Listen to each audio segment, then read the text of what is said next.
coats of paint stained in tobacco.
Hey, happy Thursday afternoon to you, Victoria Taft, your adult in the room. And here we are. We are talking about the issues today. We've got lots going on. I mean, not just the Fauci stuff from Wednesday. Was it really that? Was it just yesterday? Oh my gosh. I listened to every jot and tittle. That's why I can tell you with assurance that after watching the Fauci hearing and then watching what the news did with it, you are going to see stuff you haven't seen before, in all likelihood. I mean, unless you watched it yourself and you went, oh, really? Really, just crazy stuff. So, yeah.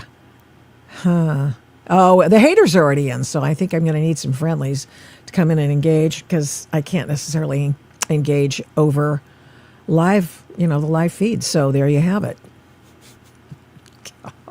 It never ends, does it? It just never ends. Oh, the left's coming for your sheriff. That's right. No, seriously. The left is coming for your county sheriff. Plus Sharia in Texas. And Fauci revelations. It's all coming up on the Adult in the Room podcast live stream for a Thursday. Housekeeping notes. I will be posting next week. However, I will not be doing live streams. I will be doing live streams the following week and ad infinitum. However, because I have to be out of town for certain things, I will only be posting certain videos. And I have a couple of good ones planned. But hey, the only way you're going to know that is if you actually push the notification button. So please push the notification button. Subscribe to the family here, Victoria Taft's Adult in the Room podcast. I do have radio duties next Thursday, so that's where I'll be. I'm going to Seattle again. They like me over there, and you physically have to be in there because, COVID. Long story. Long tail on that kite. First, the organized left with George Soros leading and whoever the latest iteration is now conducting a raid on the nation's sheriffs. The folks who are, these are the people that are hired by the voters. And the first whiff I got of it was, of course, I do the West Coast, Mest Coast weekly column for PJ Media. And I keep an ear on all three states. And it's not easy, by the way. You have to pick and choose wisely. But I generally like to see if there's some connection between how the left is ruling each of those states. And you know what? I found a connection about sheriffs.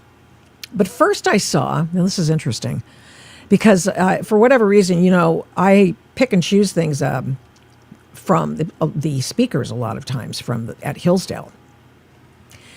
And I saw Seamus Bruner. Seamus Bruner is with the Government Accountability Institute. This is the organization that told you how certain kinds of ways in which we allow people into this country or disallow people in this country is being used and weaponized by people.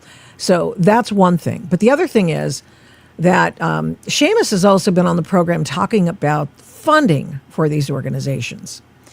And it was in this speech, I thought, I'll listen to Seamus. Maybe I'll get in touch with him. I'd love to have him back on, and that'd be great. And he's at Hillsdale, and he says, in reply to questions after his prepared remarks, he says this. I talked about it with Director Kent of the DNI, National Counterterrorism Center. They were very interested in that because this feels militarized. If you look at what's happening in Twin Cities, and most normal people don't know how to set up stop and frisk checkpoints and doxing license plates and demanding papers. Ironically, they call everyone on the right Nazis. They're the ones demanding everyone's papers to see that there's no connection to ICE.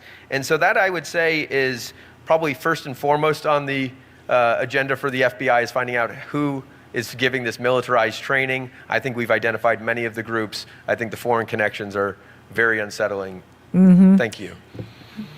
Then there's another question. Soros is always kind of the face of everything, but as I mentioned, the Election Inc. part of this ecosystem, the Arabella funding network, $300 million in the last several cycles, state, federal, local elections, DAs. I would say watch your sheriff's elections, sheriff's races. They're starting to pour money into the sheriff's races, which is a big concern. Obviously, you want a patriotic sheriff, not a radical left sheriff. So that there's enormous amounts of money, hundreds of millions of dollars, billions of dollars coming from the Soros types, the Arabella Tides types into the local elections.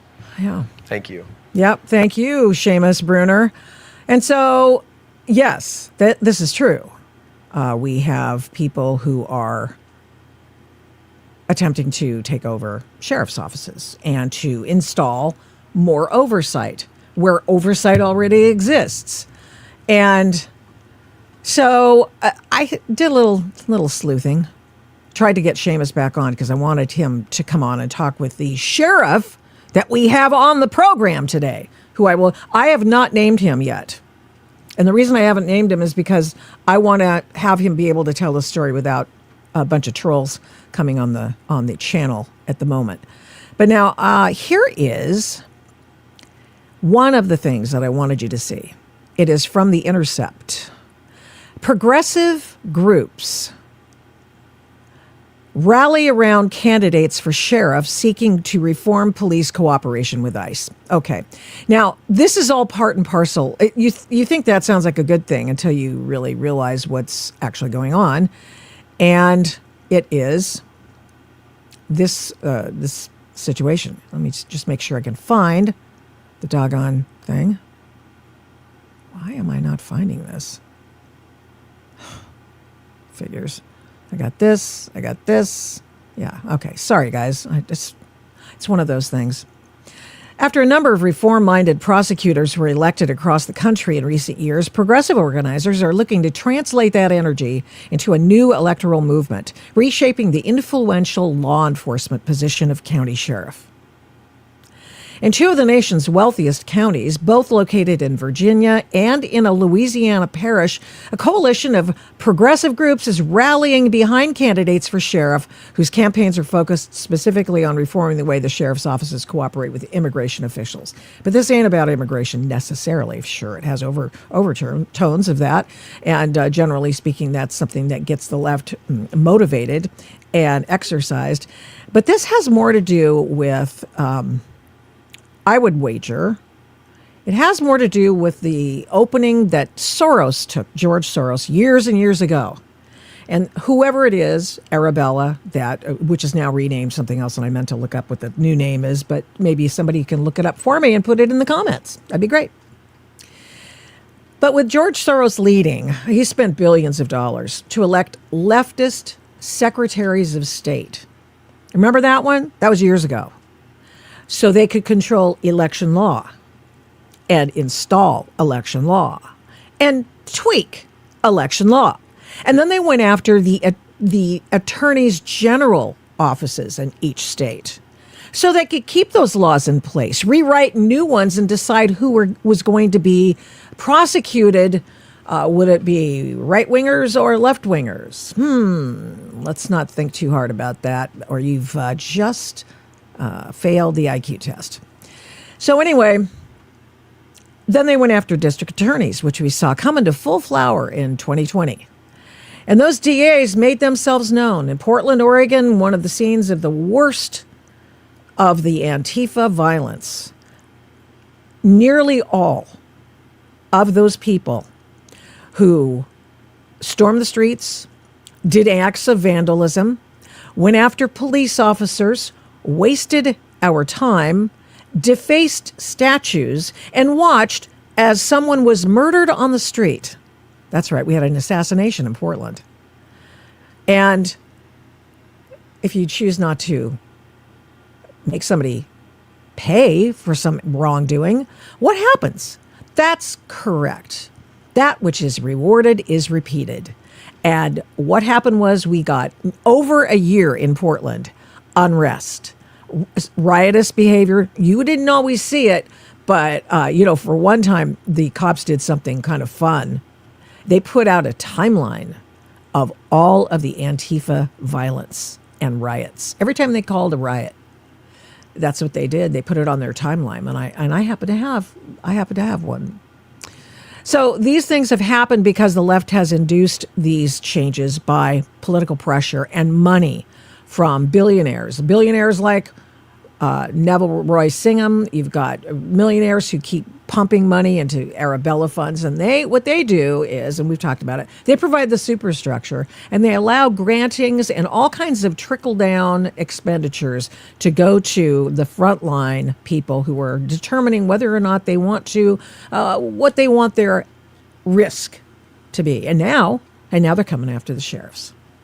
In Washington State, just recently, the supermajority in the legislature passed a law, and the governor signed it into effect, which would put county sheriffs in service to an oversight board, which, that's fair-minded, sure. Oh, no.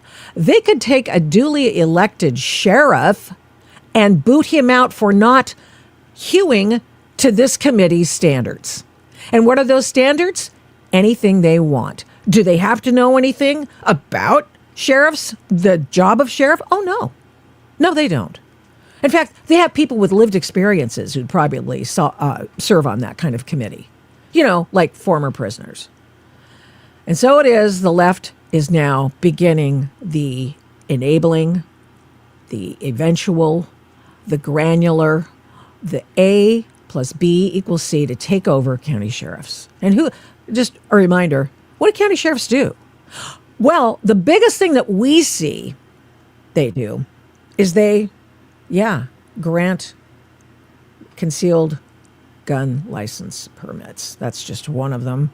You may be in a shall issue state like California, but for a long, long time, if you lived in San Diego County, you could not get a permit to carry on your body. Of course, Bruin decision tossed that out, but if you've got somebody in there who doesn't like what you do, then you've got a problem. And so it is that I invited Sheriff Keith Swank of Pierce County, Washington. I know people who live in Pierce County. And I've looked at your timeline on your you're hilarious. If you are of personal or particular persuasion politically, for me, you're hilarious. Other people might be, pretend, transmogrified by it, but whatever. How are you? I'm very good. Thanks for having me. Yeah, I'm glad you wore headphones. This is awesome. You're not at the office, I can see, because unless that's behind your desk. Yeah, this is my office. This is how it looks. It's very patriotic. No, I'm at my house. Excellent. Excellent. Yeah. Yeah, you don't want to get in trouble. I'm putting some of the comments on the issue. Who's Sheriff Grady? Do you know Sheriff Grady? He's a sheriff that's in Florida. Speaks out all the time. Yes. I know that guy. I know that guy. I do. Well, I think I've given a faithful representation of what has happened at the sort of expanse of time and what's happened to go after now sheriffs. They've gone after secretaries of state, attorneys general. They've gone after DAs. And now they get their woke police guys, and then they do what Seattle does. They just appoint a sheriff, which is outrageous. And now they're going after you. Right, yeah. The state's going after sheriffs like me, but then also we have an issue going on in our county where this year on the ballot will be the opportunity for people to vote to return the sheriff to an appointed position from an elected position. And the left, who is supporting this, says we need to do that to save democracy. And they follow that up with no kings, right? Yeah, so that's what we're fighting with right now. And the ballot statement is deceiving, so we're taking that to court right now. This initiative in Pierce County, it's an amendment to the charter. We're a charter county, and I don't want to bore everybody about that, but it's a mini constitution. On the ballot this year, the people will be voting on whether to return the sheriff, me, to an appointed position, but also it will remove the sheriff, me, from office on January 1st, 2027, which is only halfway through my term. I was elected in 2024, took office in 25. January 1st, and it's a 4-year term. They would be removing me 2 years early without having to do a recall process. That's how dirty these people are. Wow. Yes. Who's doing that against you? Probably people who are backed by George Soros. Just people on the radical left who they don't like me. I mean, you've seen some of my posts on X. They don't like free speech. They don't like that I say transgender women are men because I'm saying the truth. They want to fight against that all the time. You see what's going on with that all the time. They also don't like when I refer to normal people. Boy, they hate that term normal, right? But I make sure I say it all the time, and I'm not allowing them to interfere with my free speech or anybody else's free speech. That's what I'm doing. I'm standing up for people. And I'm giving people in Pierce County on the conservative side a voice for the first time ever. They've been so scared to be able to say anything, to push back against this woke speech. And they tell you how you have to recognize 15 or 20 more pronouns and all this stuff and address people by that. I'm not doing it. I'm speaking English, the regular English, the normal English. Mm-hmm. So how'd you get elected anyway? Do you want to hear the story? Yes. I'll tell you the story real quick. I am a retired Seattle police captain. I worked there for 33 years. I've run in politics in Pierce County before. I was a Republican before, but this is a nonpartisan position. But anyhow, I ran for office before, and I had people ask me to run for sheriff, and I told them I didn't want to do it. Then on August 31st, 2023, when I was sitting in my hot tub looking up the stars, telling God, thank you for getting me through my retirement. And now, even if I die, my wife will have a pension. He said, son, you have not been listening. You are to run for sheriff. So I jumped out of the hot tub. I ran upstairs, told my wife what he said. And she said, You better, or you end up in the belly of a whale. So I filed for office within a week, and then I won. Now, the left didn't think I'd win. They made fun of me all the time and said, God told him to run, But when I won the election, because who knows why God told me to run, right? But when I won the election, on the front page of the Tacoma News Tribune, it said, God told him to run for sheriff, and now he'll be your next Pierce County sheriff. And so it was pretty cool. And I'm the first person ever elected sheriff from outside the sheriff's office in the history of Pierce County. Another neat thing is Pierce County is the 60th largest county in America. We're almost 1 million people. It's larger than a congressional district. So I'm the most conservative person elected in the state of Washington in 40 years, in decades, right? Because of the size there and everything too. So it's a big deal. I have a big support, and so the left is really mad about it because I'm actually causing change to happen in this county. In what respect? Giving people the, courage is contagious. People are listening to what I'm doing, and they're coming out and saying things too. They're talking up on social media and on Facebook, and they're saying things that they were afraid to say. I have people all the time get a hold of me and say, "Thank you. I've been scared to say stuff at work, and now I'm doing it." Nothing rude, but just standing up for the right things, right? American values, and not what the left tells you that they are, and that you have to abide by their rules, right? I'm for freedom of speech, whether you agree with me or not. And as you know, Victoria, the First Amendment's for speech that we don't agree with. That's what it's all about. It's not for nice speech. It's for rude speech and mean speech, right? Yeah. Do you have a lot of riots there? No, we don't have a lot of riots, thankfully, in Pierce County. Not There's now. a lot of riots in Seattle, and I did hundreds of those throughout my career. But Pierce County, not so much. When you were they probably know that they might be arrested and put in jail under your sheriff's hood. Yeah, they would be. So when you were working in Seattle, that was 2020. That was just a nightmare, right? I mean, when you had the park that was taken over, I mean, all kinds of things. And talk to me a little bit about that dynamic, if you would, because it's important for people to know where you've come from and now what you're doing and how you're leading.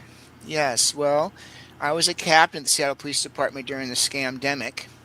And and before that, we had the Summer of Love there, right? We had Summer of Love and all of that. Was that during, scamdemic and everything was going on there? Oh, sure. And that was when we were told that it was perfectly appropriate and healthful to riot on behalf of Black Lives Matter during the pandemic. Yeah, right. Exactly. So you could riot during the scamdemic and do all of that stuff. And I was a captain. I oversaw the SWAT team, the arson bomb squad, the harbor patrol. I had these specialty units there, and the SWAT team knew that we could clear that place out in no time, but we weren't allowed to do it. And people sometimes say to me like, "Hey, why didn't you just do it?" And this is my response.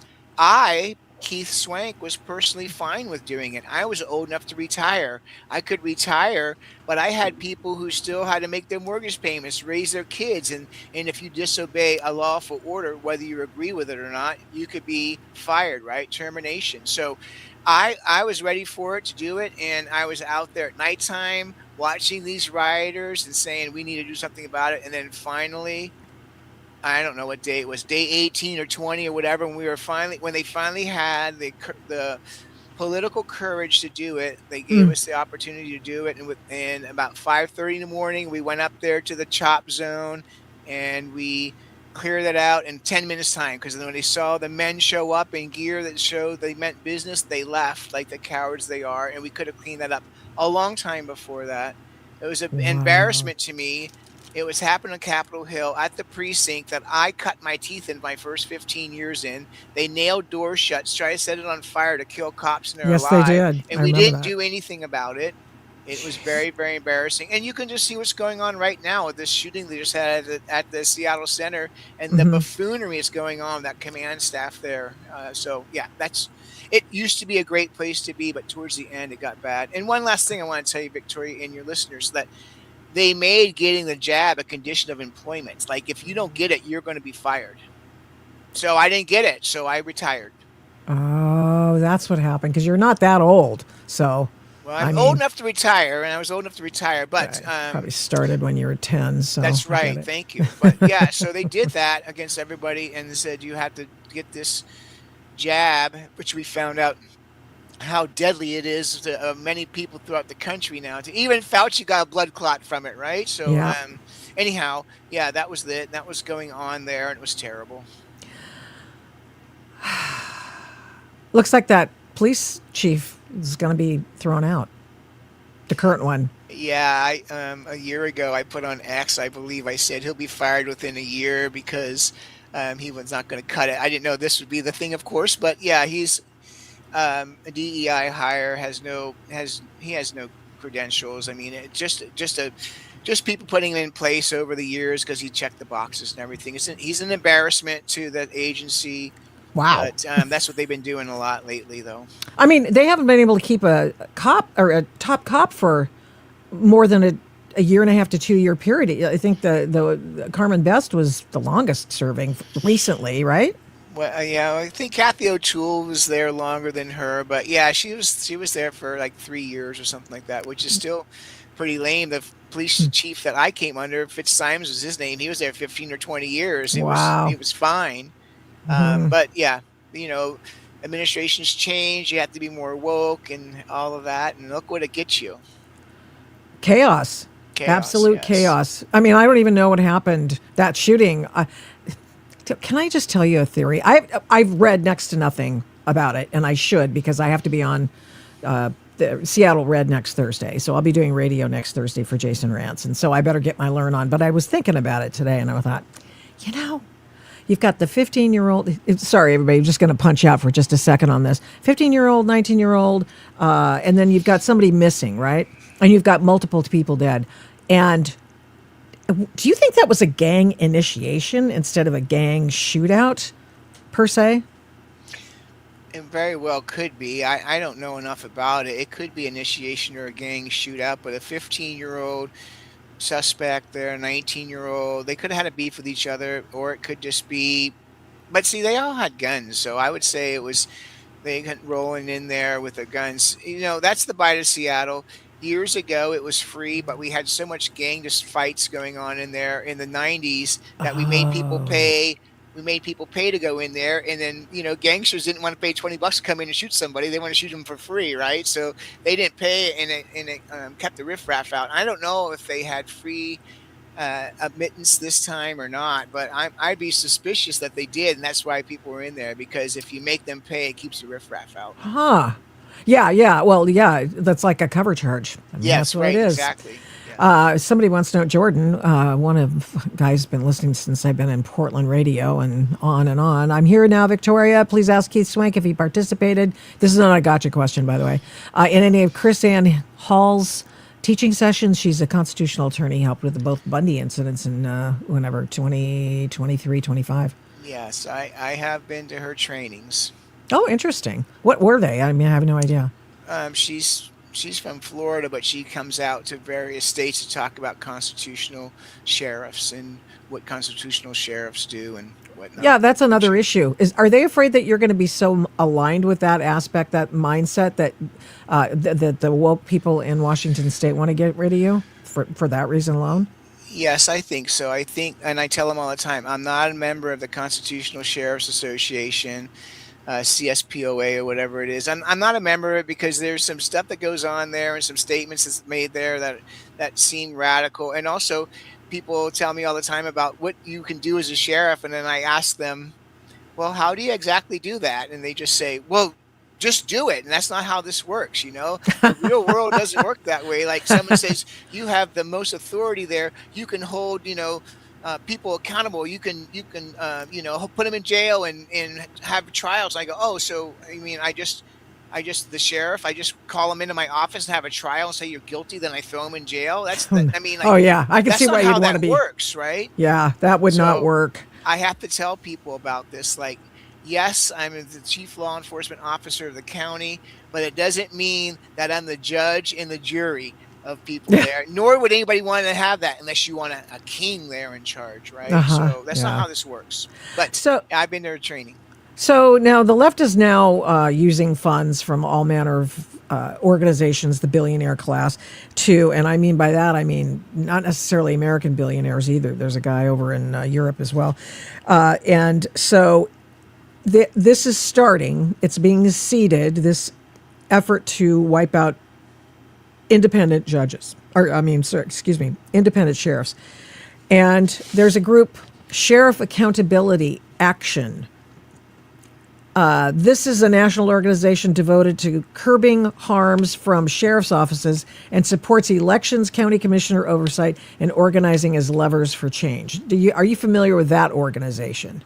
Does that make any sense? No, I'm not, but it sounds like any of the other radical ones there, right? I mean, here they want to make the sheriff an appointed position, and in addition to that, to have an ombuds over that to investigate the sheriff's office too. Like, if they're appointed and they're under control of the executive, that's not enough. No, it's not enough. We still have to make sure they're not corrupt, but not the other elected officials. Though, in King County, I imagine, as well as Multnomah County, there's for the cop shop anyway, there are 3, if not more, levels of citizen oversight of those institutions, as well as ethics boards, as well as all kinds of things.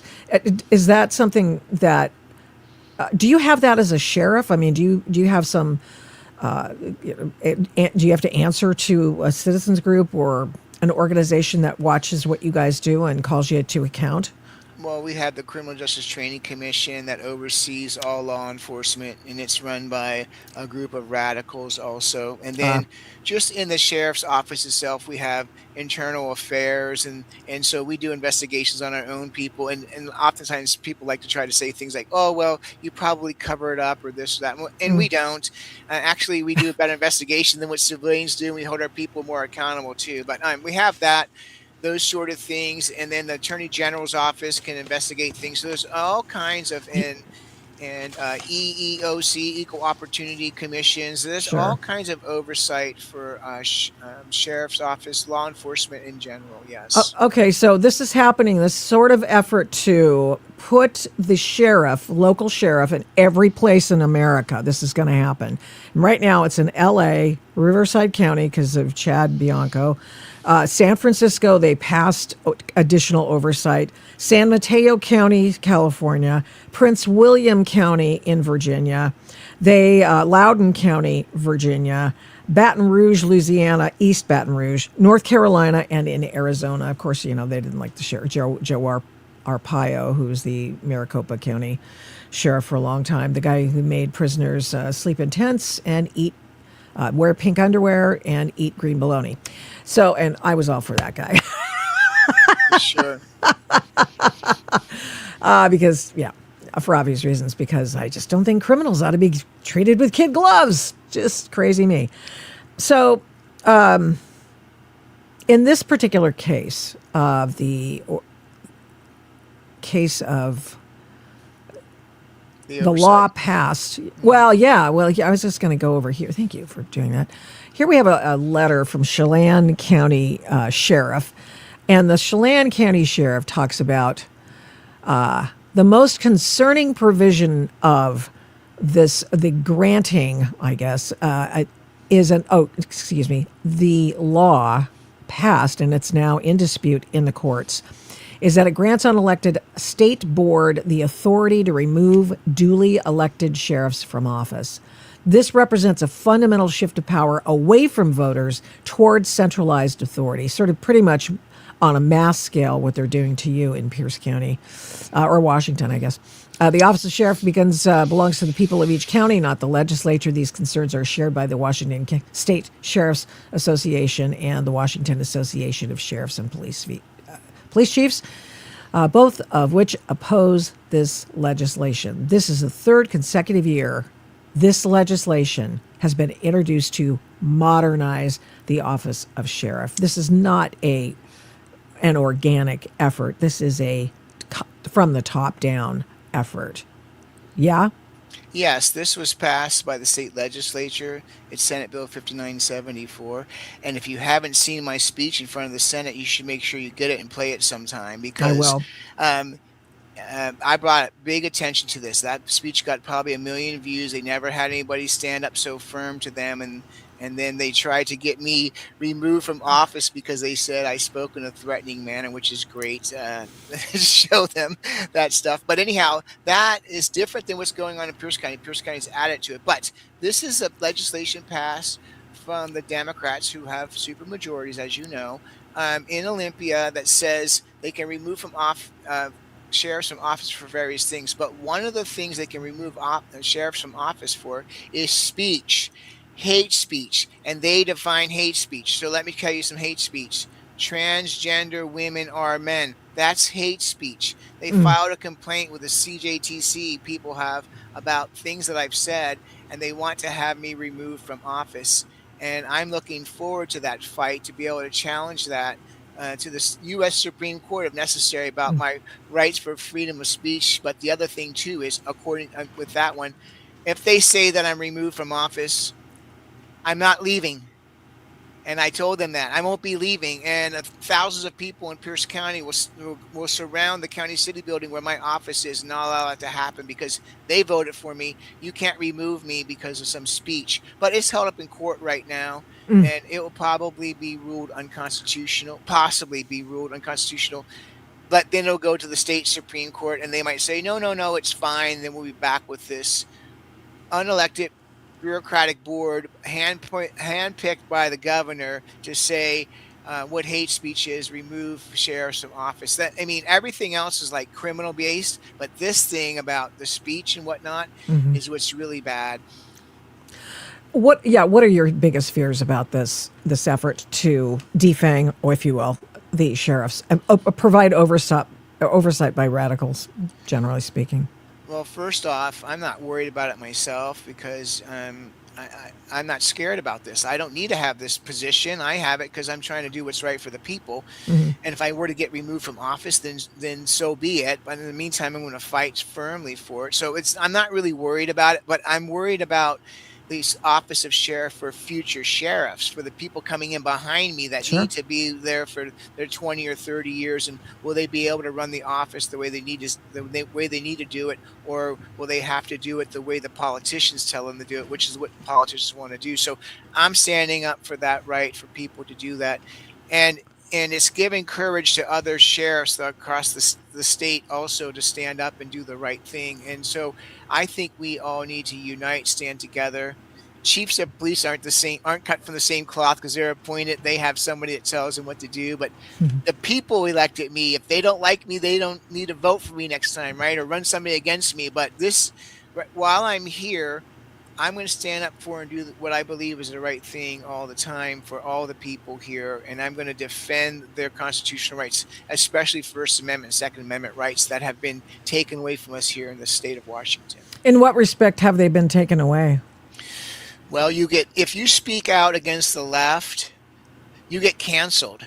Your businesses get canceled. If you support the police, with your windows smashed out of your business, you'll have people that won't do business with you anymore. Second Amendment, they passed bans on semi-automatic rifles and magazine bans over 10 rounds, which has been already said is constitutional by the U.S. Supreme Court. They don't care. They just pass them anywhere. And this sheriff, Keith Swank, Pierce County, will not be enforcing any unconstitutional laws in our county at all. And if people want to buy magazines and buy semi-automatic rifles, I'm not stepping in their way because it's constitutional. Yeah, I think that's one of the reasons. Do you think that's not the chief reason why they want to have more oversight on sheriffs? Because you're the guys who issue the permits for guns? Well, we issue permits for the guns, but so do other municipalities. So they have control of that too. So I don't really know if that's the case. What I really think is the case is, the left, they don't want people to have to go to jail. Some of them don't want any jails at all. In Pierce County, they don't hold juveniles in jail anymore. We have 11 juveniles in our juvenile hall, and they're all in there because they are convicted of murder or committed a murder and awaiting trial. Everybody else that's a juvenile has been released. That means rapists. If they shoot you and you don't die, armed robbers, every other crime, they're released with an ankle bracelet that they can easily cut off and go out and commit more crimes. And so that's the problem what's going on here. And the people on the radical left, they don't want other people, adults, to be put in jail. First, they try to say your brain's not formed till you're 26. Then they try to say this justice system is racist, all of this stuff.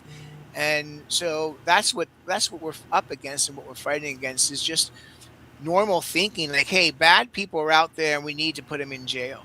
Mm-hmm. So that's it. It's another way to so-called, if you will, defund the police. They just corral you in and make you defund, defang, yeah. And and then the other thing, working with ICE is a big deal here too, right? So I would work with ICE. I have no problem doing that at all, but I can't jeopardize my deputies because the Attorney General, I like to call him Nick Brownstein. Nick Brown, he's a bully. He'll go after everybody individually and sue them. And so when he sues these young deputies who have a family in a house, what's going to happen? They're going to lose their job, lose their livelihood. So we can't do anything with ICE out here because of that. And that's a bully law that was passed by Olympia. Really? When was that passed? I'd be interested. Just as 2019. So you can go after criminally and civilly a sheriff's deputy for doing something on the job. I mean, it's forget any type of ability to It's not criminal, it's civil. It's called Keep Washington Working Act, which means Keep Illegal Aliens in Our Community Act is what it really is. Okay. So if you work with ICE or you do anything to do with immigration, check immigration at all, then you can be sued civilly. And that's what the Attorney General would do. He would sue deputies or officers, whatever, civilly, individually, and it could bankrupt them. So I can't risk their livelihood there. I wonder if that's even legal to do that. It doesn't matter if it's legal here in Washington State. They just taking your Second Amendment rights away is not legal. But pleasing your speech isn't legal, but they do it anyhow. So that's what we're dealing with here. I cannot believe how leftist this place has become, because I went to the U back in the day a long time ago, and it would seem normal to me, Yeah, I went to the U also. Look, I could, you don't have enough time in your podcast or your day for me to tell you all the lawfare that's going on here in this state, and sometimes and with me in particular, just in my county. Mm-hmm. Like if I disagree with the prosecuting attorney, they're giving me bad advice, I can't get a second opinion. I'm not allowed to have an attorney of my own choosing, even if I pay for him. Is that the most un-American thing you ever heard of? Yeah, I think that's a Sixth Amendment violation. I'm not allowed to have an attorney of my own choosing. Even if the attorney would work for me for free, and I'm in a lawsuit going on about that for me trying to hire somebody, and it's working its way to the state Supreme Court right now. This place is upside down, and I'm trying to bring that to the attention of people, right or left. Like, hey, if the Republicans were in charge doing this, I'd be calling them out. But it's the Democrats, and they've had control of this state for 40 years, and they are completely power hungry, and we need to stand up against that. I cannot believe it's insatiable, and you just like, why do they keep doing this? And it's really nothing more than we just want to do things our way, and we'd like to be in charge. Thank you very much. It has absolutely nothing to do with the norms of society and the things that we can all agree upon. That's also social contract, whatever that is, and whatever is right and wrong, it doesn't matter. It's what we want. Right. Well, gee, Sheriff, thank you. I appreciate you coming on. That's frightening. That's frightening. What's the next thing? Correction. I tell you what, first thing, how do people get in touch with you? Well, the best thing to do is follow me on X, and my handle is @SaveOurSheriff. And so follow me on X so you can see the truth about what's going on, and I can fill you in on that. I also have a website. It's KeithForSheriff.com. So it's pretty simple, KeithForSheriff.com. I'm going to start before too long getting a little a podcast going. I'll be talking on that. I'll let everybody know about that when I get it going. Good. Like, right here, you can see the background. It's part of my studio, and we're getting together and everything too, and trying to figure out how to do all of that. So that's what I'll be doing. And then I have community events. If you're in Pierce County, go to Pierce County Sheriff website, and you can see where I have community events. I go out. I actually go out and meet with the community, speak with them, and take their questions. I don't ask them to write their questions in ahead of time. I just take them as they come, and all of that. I'm open and transparent about everything. So yeah, that's how you get a hold of me. Follow me on that. And then I also have a Keith Swank Sheriff Facebook page that we got back up and running too, so that you can pay attention to what's going on there, and you hear the truth about things if you follow me, especially on X. And I might even crack you up once in a while on X too. You might go, "Oh my gosh, he really just said Oh no, that." he's funny. Yeah. You are funny. You are absolutely funny. Yeah. The other thing is that what's the next deadline for you, legal or otherwise? Well, the next deadline right now is we are trying to raise money to pay an attorney. We have to raise $7,500 to pay attorneys to challenge this concise, quote unquote, concise statement for the ballot title. And so we're filing papers on that also. And if you were interested in, you want to contribute to that, you can get a hold of me at Keith at keithforsheriff.com, or you can DM me on X if you have it there, and then I'll just tell you who to get in contact with. I'm not doing it through any campaign issue like that at all. We're just gathering up money and having people pay money to the attorney group itself to help out with this cause, because there was a 10-day turnaround. I went to get everything done, and you had to raise $7,500 in 10 days time. It makes it really, really tough. And the statement's been written in a biased way. And so we're challenging it and going to get the point across to people about what really happens if you vote yes on this ballot measure. Okay. Thank you so much. Appreciate it. Godspeed. Yes, thank you. Thank you. Keith Swank, he's Pierce County, Washington Sheriff. Yet another physical person who's a sheriff whom the left is trying to get out. They disagree with him. And therefore, he must go. And that's all part and parcel. First of all, they don't like him. And then the overarching thing is there is an effort getting to be nationwide. I'm telling you about this now because it's happening to Sheriff Swank, and it's happening in San Francisco. And not that you'd expect the sheriff necessarily to disagree with whatever falderall this is, but LA County, Riverside, San Francisco, San Mateo, Prince William County, Virginia, Loudoun County, Virginia, North Carolina, Arizona, and East Baton Rouge, Louisiana. It's happening. It absolutely is happening. And it's frightening. You start, dictating from above. Like in Seattle, this happened a while ago, not too awfully long, but a while ago, where they decided, hey, we think that the sheriff should be appointed just like the police chief is. Well, you see what a disaster he was talking about with respect to the Seattle police chief. I mean, they can't hold on to anybody because they're just not good enough. They've tried every conceivable population subgroup that is DEI affiliated, and they can't get the job done. Why? Well, they got a damn commie in the mayor's office, and then they've got a bunch of other people, the woke people, who are the Antifa folks, and whatever iteration that comes, who will bring violence. They always do. He's talking about you're one of those. Oh, okay. Yes, I am. You mean, am I somebody who doesn't like to be violently attacked? Why, yes, I am. As a matter of fact, I am.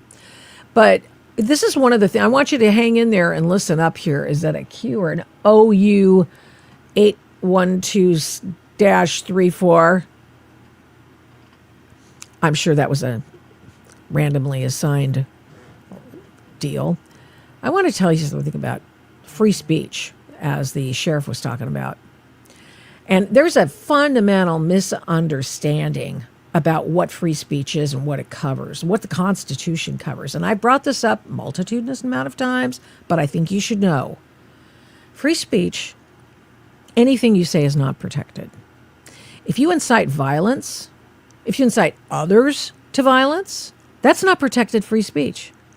Did you know that cities and counties and states can impose time, place, and manner restrictions on when you can exercise your free speech rights? Yes, this is true. So for example, you shouldn't be able to screech all night long outside the ICE facility in Portland, Oregon, and expect that, and people won't complain who are in all the apartment buildings nearby. They can't get a good night's sleep. So what happened in Portland was, and this is the cockeyed version of what this free speech misinformation is, they had noise ordinances in Portland, and they just blew them off. People in those places, that they live in the places around the ICE headquarters. And what happened for years now, literally years now, and Antifa's out there making noise all night long,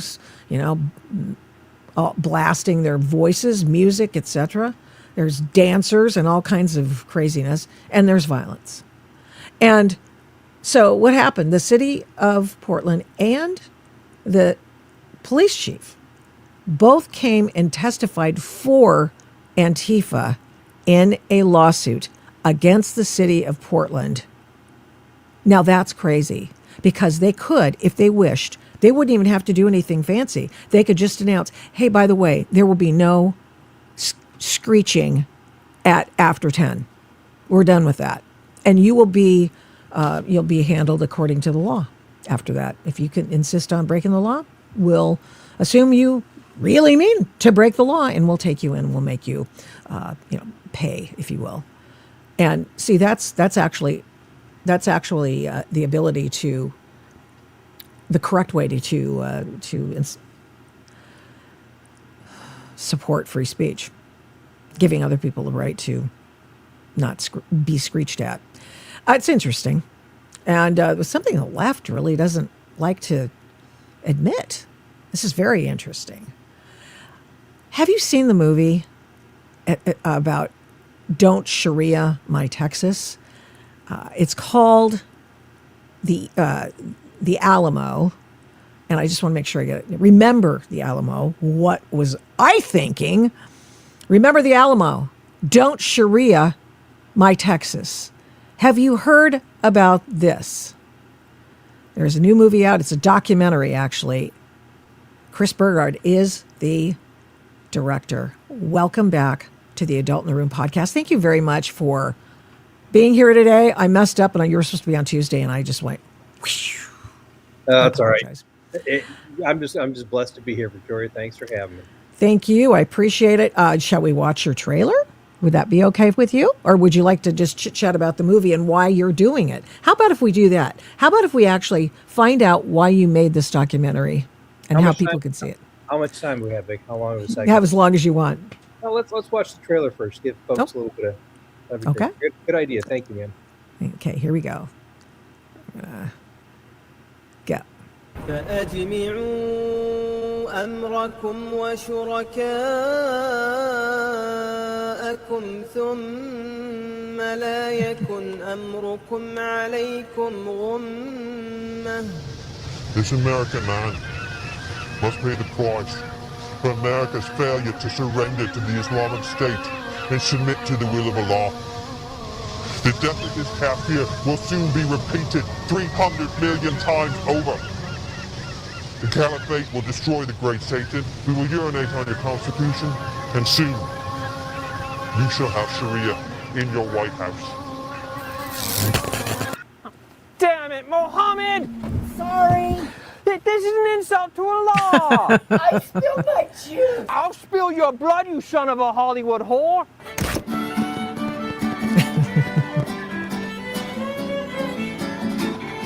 On Sharia My Texas. There's something about Texas and how God has blessed it, and God has blessed the people of Texas. When I see God connecting all of us the way that he is, I go, man, he's raising an army.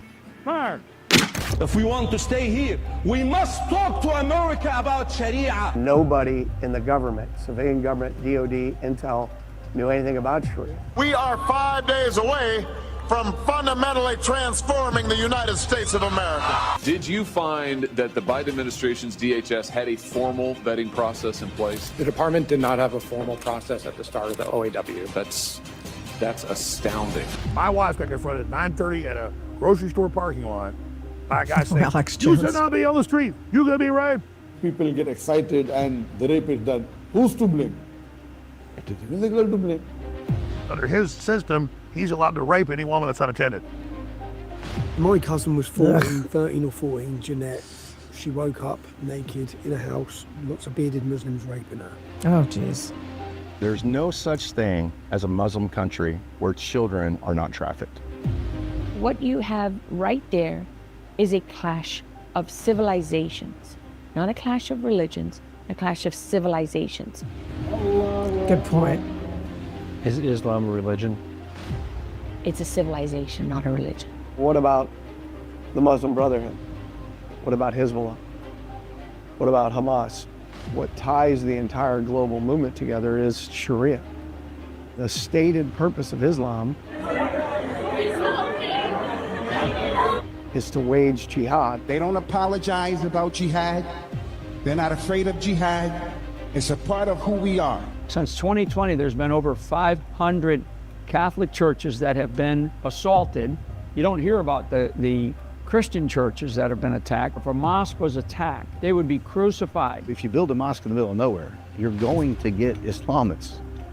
And Muslims come. These imams or clerics are openly calling for the takeover of this country, the Islamization of this country. This is the correct religion, and we will not stop until it enters every home. Imam says to me in the interview that the United Kingdom will be a Muslim country within 20 years. I stood outside a mosque in Manchester, and when I stood there, within a 2-mile radius, I found that 16 people had gone to fight for ISIS. And you see areas like Paris or London, whose culture is being absolutely eroded. You have a lot of people from the Muslim Brotherhood that have infiltrated all areas of our intelligence community, of our legal community, and into the government. Why would you put a knife to your own throat?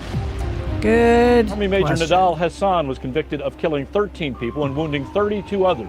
The state with the most jihadi attacks in the United States, Texas. We are in a battle not just for the future of Texas or the future of the United States of America. Texas is on the front lines in the battle for nothing less than the future of Western civilization. Don't be deceived and don't be afraid. You have Texas politicians believing in whatever keeps them elected. If Texas falls, the rest of the United States falls. Don't mess with Texas. Shepherds aren't weak, and I'm not weak, and I'm not going to let anyone come in here and hurt this flock. America starts in Texas. This is another Alamo. This time, we're going to win. The battle for Texas begins now. Remember the Alamo? Don't Sharia My Texas is the name of the documentary, and Chris Burgard is the one who directed it, and we've had him on before about his other projects. And wow, that is so impactful. I watched it earlier today too, and I was seeing things the second time around that, oh yeah, wow. We've heard horror stories about what's going on. I'm sorry? What was your favorite part of the movie? Oh, I haven't seen the movie yet. No, I haven't. I'm going to. No, I know. I apologize, but I haven't. No. But we should do this again after you see it, because I think after you all see the movie, you're going to have so many questions, and you'll be like, "Oh my gosh! Oh wow! I didn't know." So. Yeah. Crap! So that means I can't ask those questions then, huh? You do whatever you want. It's your show, Victoria. I know. But, you're always so nice to me anyway. You're delightful. But what did get you started into looking into this issue? What was it that just put you over the edge? So great question. I've been fighting against Muslim Brotherhood for 19 years. And I thought we were done. It started 19 years ago, West Texas. I worked the border on and off for 2 decades. And Sinaloa cartel was running jihadis through West Texas, through Husband County. And my friend has this ranch in the middle of nowhere, and his wife was there with the special needs daughter when they came through there and scared her. So she reported it to law enforcement. cartel came back, went to her sister in Chihuahua on the other side of the Rio Grande and said, "You tell your sister to shut up. We're going to take her head off and take it back to Mexico." So we staged there for 2.5 days with 5 different law enforcement agencies, protect that family. And that got me introduced to a task force out of the Department of Defense. It was put together by Rich Higgins and led by a guy named John Guandolo, former Special Forces, FBI counterterrorism expert. And through that task force, I ran into jihadis again a few years later in South Texas. We went against a guy named Maher Thoot, who was trying to undermine the churches. And then about 11 years ago, CARE tried to bully their way into my daughter's school and force Sharia law on the school and the school district. And we believe that their plan was they were going to get precedent for this little cowboy town so they could use an LA Unified, which is 500,000 kids. But what they didn't count on is it's cowboy town, and it's full of cops and firemen and stunt guys and veterans, a lot of veterans. And the head of the school board was my buddy Ed, whose family escaped Iran. So he'd already been through this once before. So what we did is, using what I had learned with the Allied Special Intelligence Group training, we peacefully spoke to the town council, rallied the churches, went to the school board meeting, laid out who the Muslim Brotherhood is, how their stated mission is to take down the United States of America from the inside, and how we believe the CARE acts as the press arm, the propaganda arm. Absolutely. And then we explained what Sharia is, and it's not just telling our kids they couldn't draw Muhammad. They were telling the kids they couldn't draw any of the prophets from the Quran, which includes Jesus Christ. So you're going to come into our little cowboy town and tell us that our kids can't draw Jesus at Christmas? No, that doesn't work. So 5-0, the first time I'd ever seen it, the school board came together, liberals and conservatives, and they kicked Sharia out of the school district. And CARE came back and threatened lawfare, said they were going to sue them. And the school stood firm and said, "Bring it on. We've been saving money for this. We'll do it." So that was a victory. So I thought I was done with all this. I thought we won. It's over. And then here we are at our ranch in East Texas, and they built 24 new mosques in the Dallas-Fort Worth area in the last 24 months. And what? Yes. And they're pushing into East Texas. But now they've run into a problem, because where I live, East Texas, the most political question someone's going to ask you is, what church do you go to? Not do you go to church, but what church do you go to? So we already have, we've had folks that worship the Islamic way. They've been out here for 40, 50 years. They've got a place where they pray on Friday nights. But all of a sudden, somebody comes in and they buy 8.5 acres in a subdivision overlooking one of the oldest Baptist churches in the county, and they turn the house into a mosque, and they want to start raising all this money to build an Islamic center. And as Malik, my buddy from that's been here for 50 years, goes, "Chris, I don't know why they're doing this." I talked to them, and it's like, if we had 80 Muslim families, okay, I could see, but we don't have that big of a community, and we're fine with what we have. And I said, "Well, how many families do we have?" And he goes, "In 2 counties, maybe 6, maybe 7. So it's just a perfect example of what's been happening in Texas and across the country, but specifically here in Texas, is you build the mosque and you claim the 3 miles perimeter around it, and then you bring the folks in to do that. And that has been going on now for really hard the last 10 years, but a little bit the last 15 years. Oh, you're talking about just Texas, because it's been happening in Michigan and Maine and all sorts of other places for a lot of years. And it's civilizational jihad. It's right out of the CARE playbook. Well, that's what they're doing. It even predates CARE. You're so on this, Victoria. You're so on it. It's called Hijra. There's 2 words I'd like your audience to know, 2 Arabic words. Hijra means immigration jihad, just like you just said. Okay, and that comes from the goal of every Muslim is to emulate the life of the Prophet Muhammad. To them, he was the perfect Muslim. So when he and his marry 9-year-olds, or was she 6? I'll get to that. Okay. No, you're all over this. I've been watching for a while. So for 14 years, Muhammad peacefully tries to preach in Mecca about this new religion that he's been given these visions. And his uncle Abu, who's the head of Mecca, has been protecting him. His uncle dies. The city's pretty mad. They kick him and his 130 followers out of Mecca. So they immigrate to Medina, where he starts working tribe against tribe, getting his people into positions of power. And by the time he dies, he's the supreme warlord of all Arabia. That's immigration jihad. So what you're seeing happen in Europe, what you're seeing happen in Texas, and like you said, Maine, Tennessee, Wyoming, all these other places, that is by design. That is hijra. Now, one of the tools you use when you're doing hijra is something called taqiyya. And taqiyya means that you can lie and deceive to further jihad. So if you understand those three things, you understand what we're facing in Texas. So I can recall, boy, this is after this is one of the reasons why it just drives me nuts, as far as, people just go El Sayed in Michigan, I think it is. He's running for office, wants to be a senator. And you just, oh, well, it's no big deal. Bernie Sanders, oh, it's no big deal. They're coming for him first, for crying out loud. But nevertheless, it's because, you've got the guy who was a aide de camp to the blind sheik. I mean, people don't understand who these folks are. And I don't want to slight anyone, but I can slight somebody who gave aid and comfort to a terrorist who tried to bring down the World Trade Center towers. I can do that if it's the person who's related or an uncle to Khalid Sheikh Mohammed. This is an existential problem for the United States.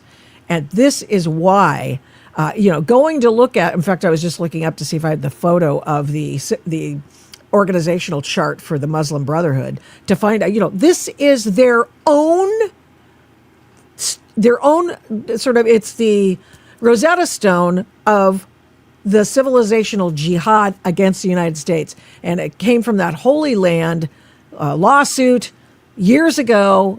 Feds find it. Andy McCarthy, I think, was helping to work that case, or at least right. So for your audience to understand what Victoria's talking about, the Hamas Holy Land Foundation trial, that was here in Dallas, and it was the largest victory against terrorism in the courts that we'd ever had. It ends in 2008. Obama gets in office, and they not only found the original people that were charged guilty, but they discovered these networks. And they had a whole list of unindicted co-conspirators they were about to arrest next, including the founder and the director of the Council on American Islamic Relations.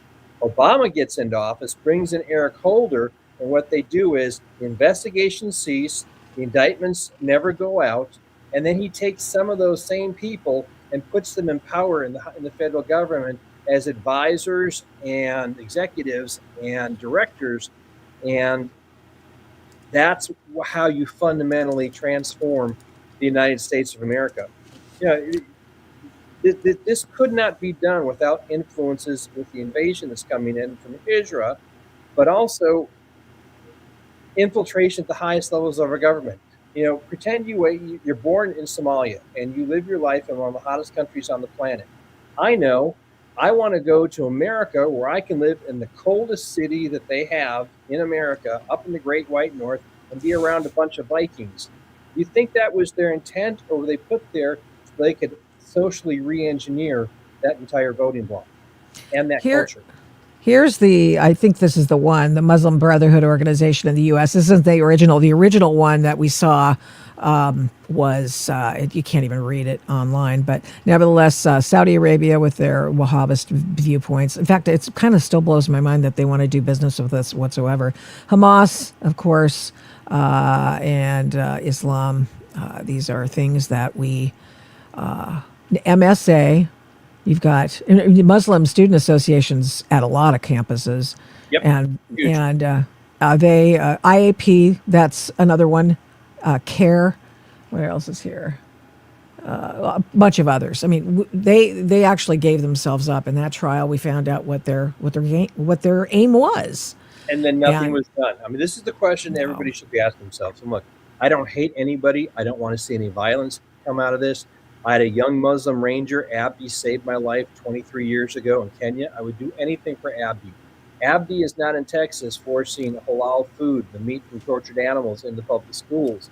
He's not in East Texas telling my daughter she needs to be covered up or she's going to be raped.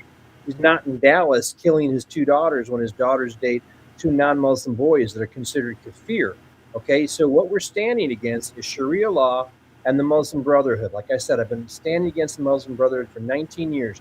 And here's the question that needs to be answered and hasn't been. The Muslim Brotherhood, they passed in 1991 their mission to destroy America from within. It became public knowledge in 2008, as you said, during the Hamas Holy Land Foundation trial. Why has nothing been done to stop them? Nobody stopped them. Well, you know, Laura Logan in your movie talks about it. It's not Islam or Islamism is not a religion. It's a way of life. It's a civilization. It's a civilization with a political system in it that has its own set of rules for governing every moment of every day of every Muslim's life. It hasn't changed since 632 AD, and that law is Sharia. And the big lie they're saying now, which is practicing taqiyya, is that, oh, no, Sharia is like canon law, like what the Catholics have. No, it isn't. Canon law doesn't kill 2 young girls in Dallas for dating, their high school classmates, okay? What we're dealing with here is not only a clash of civilizations, it's an attempt to overthrow the United States from within. And you cannot have 2 sets of legal systems working in the same civilization. So and it is a legal system. Yes. So therefore, any politician, any law enforcement officer, any military, former or current military person that's taken the oath to defend the Constitution needs to stand against Sharia or they're in violation of their oath. Yeah. That's true. People got it. It's the old, the Constitution is not a suicide pact. And they'll say that Islam is a religion, but I think we can demonstrate that it's not per se a religion. What's the difference between an Islamist and a rank and file Muslim? Islamist is a word that was brought in the lexicon to make people feel less racist and try to give themselves cover when they're speaking out against Islam and they don't want to seem like they're a bigot. Oh, I didn't realize I was using that. I always thought Islamism was the practice of Islam, a very that would make you a Muslim. Unreformed. That would make you a Muslim. So here's the deal: there's no such thing as an Islamist, and there's no such thing as a radical Islam. There's just Islam. But not everyone like, for example, we hear often the idea that their jihad can be a peaceful thing. It's not. You can do jihad in ways that don't affect other people, but not for radical Islamists. So I'm using all the buzzwords. I might be using. So let's break that down. Down. Okay. So most people think of jihad. They think of AK-47s or swords, because the 14 years that Muhammad was in Mecca, he only got 130 followers, and some of those were people he had to buy out of slavery.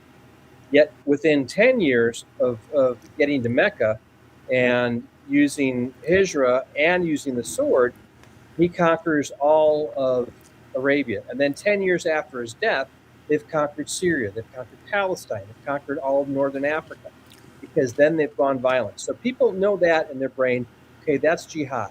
What they don't understand is that when you force through the school board or through the town councils or the city's county supervisors, when you force halal food into the public schools on those kids, that's a form of jihad.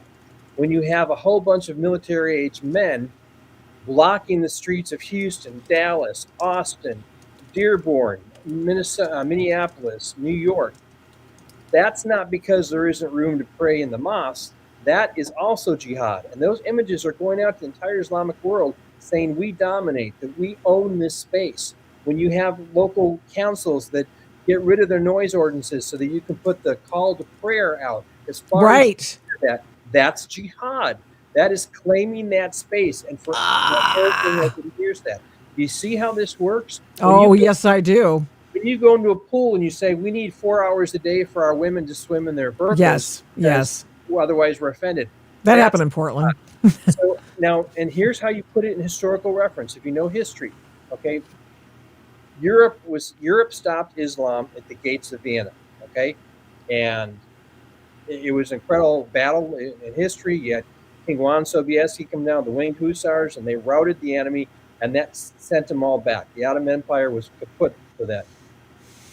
But what's happened since then is through Hijra, immigration jihad, Vienna is now 10% Muslim.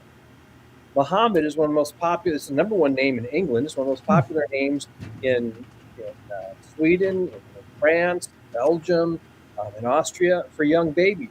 So what they couldn't accomplish by the sword, they've been able to accomplish through immigration jihad. And so what happens in America, because all religions are welcome here, and because we have the First Amendment, we feel bad commenting against somebody else's religion. We don't want we don't want to be anti-American. But that's because of the deception that Islam is not a religion, it's a civilization. And when you understand that, then it's like, oh, okay, I shouldn't feel bad by saying I want this. I shouldn't feel bad saying that the 189 men that died at the Alamo died defending a church, not a mosque. That's who we are. That's our history. Now remember, we lost the Alamo. But what the Alamo did was it gave General Houston 46 days to train and gather up the army. And at the Battle of San Jacinto, we won in 18 minutes. Okay?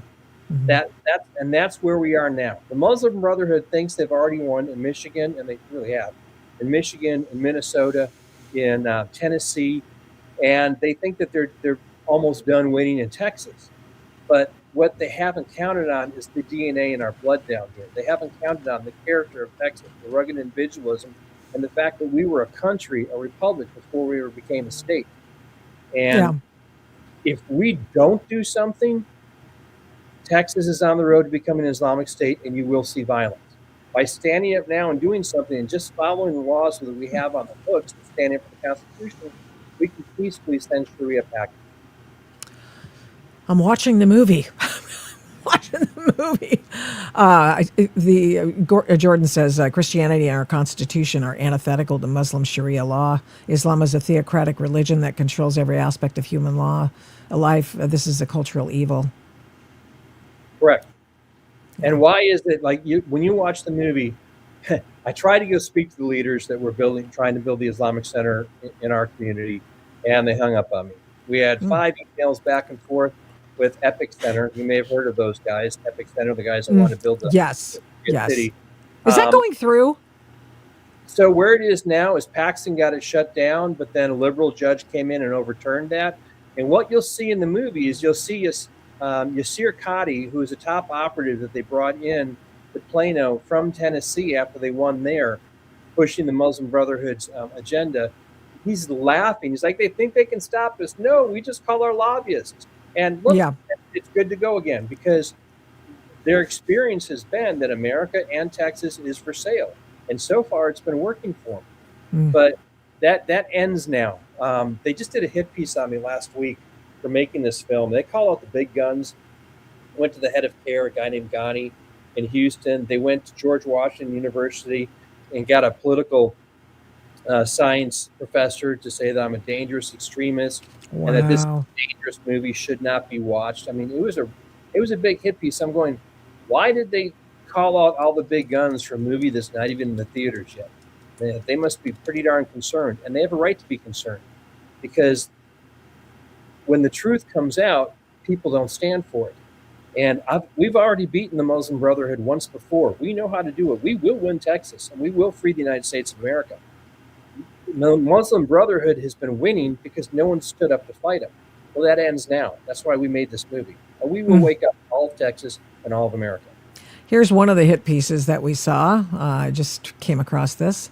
Anti-Muslim film by Texas right-wingers seizes on San Antonio's Alamo as a central symbol. And, of course, you're just castigated. Dramatized execution scene opens the trailer.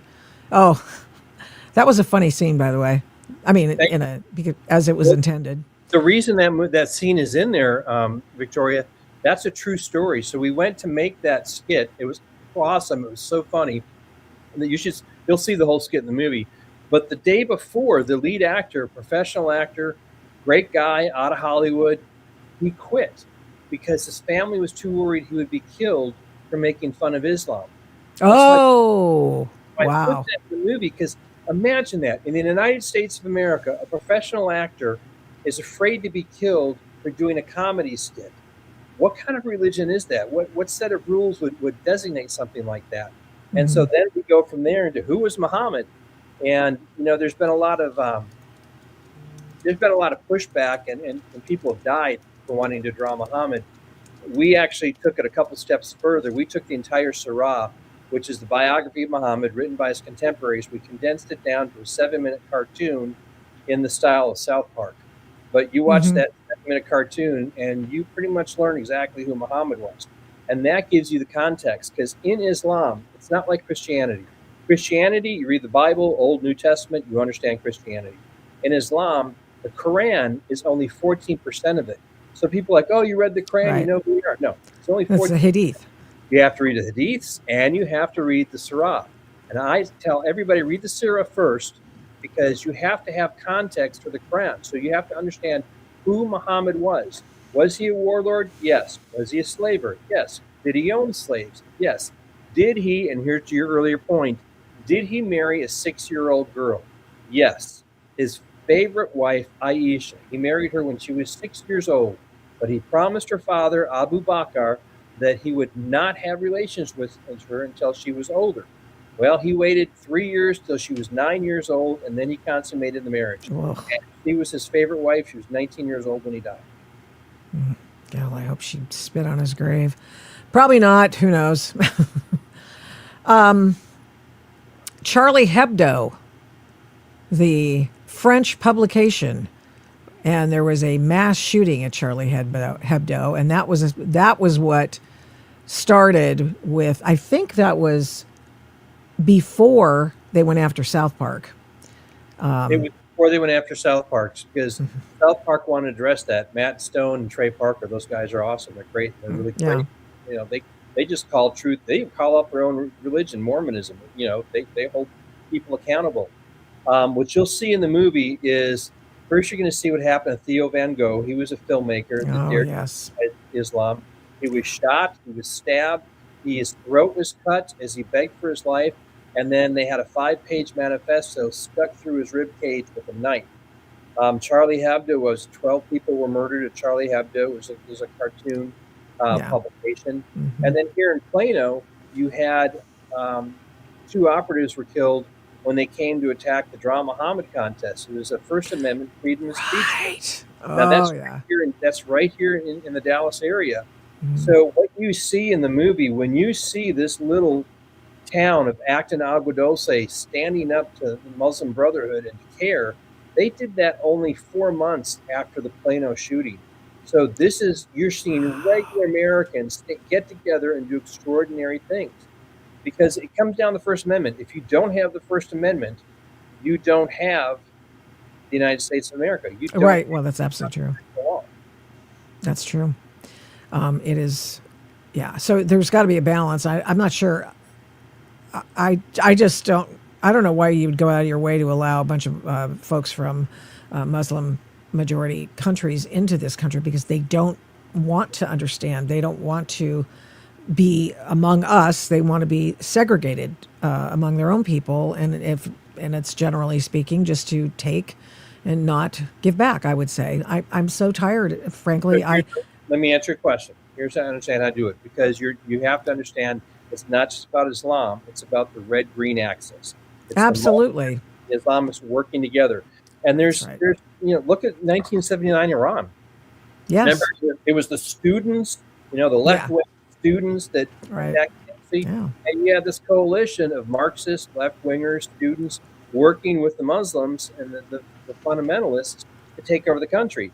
Well, what did they do when they got into power? They imprisoned and killed all their Marxist buddies.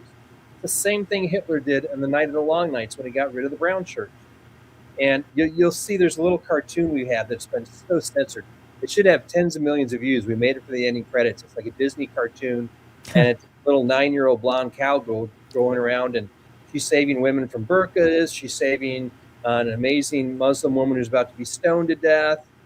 She saves a gay guy that a mom pushes off the roof, and she catches him on her pony. I mean, all this stuff.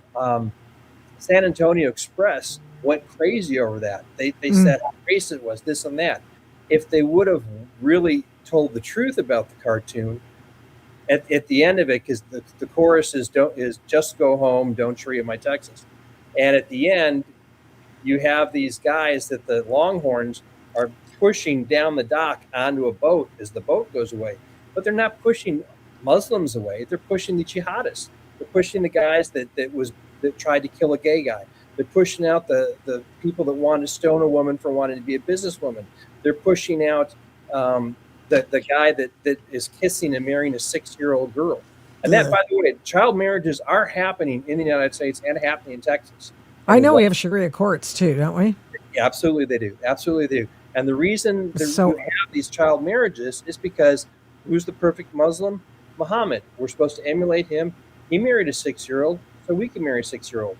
And those Sharia courts that they already have going, around the country, you'll get from law enforcement, all those Islamic communities, we never hear from them. There's never a problem. No, there's never a problem because they've been governing themselves and having their own courts in there.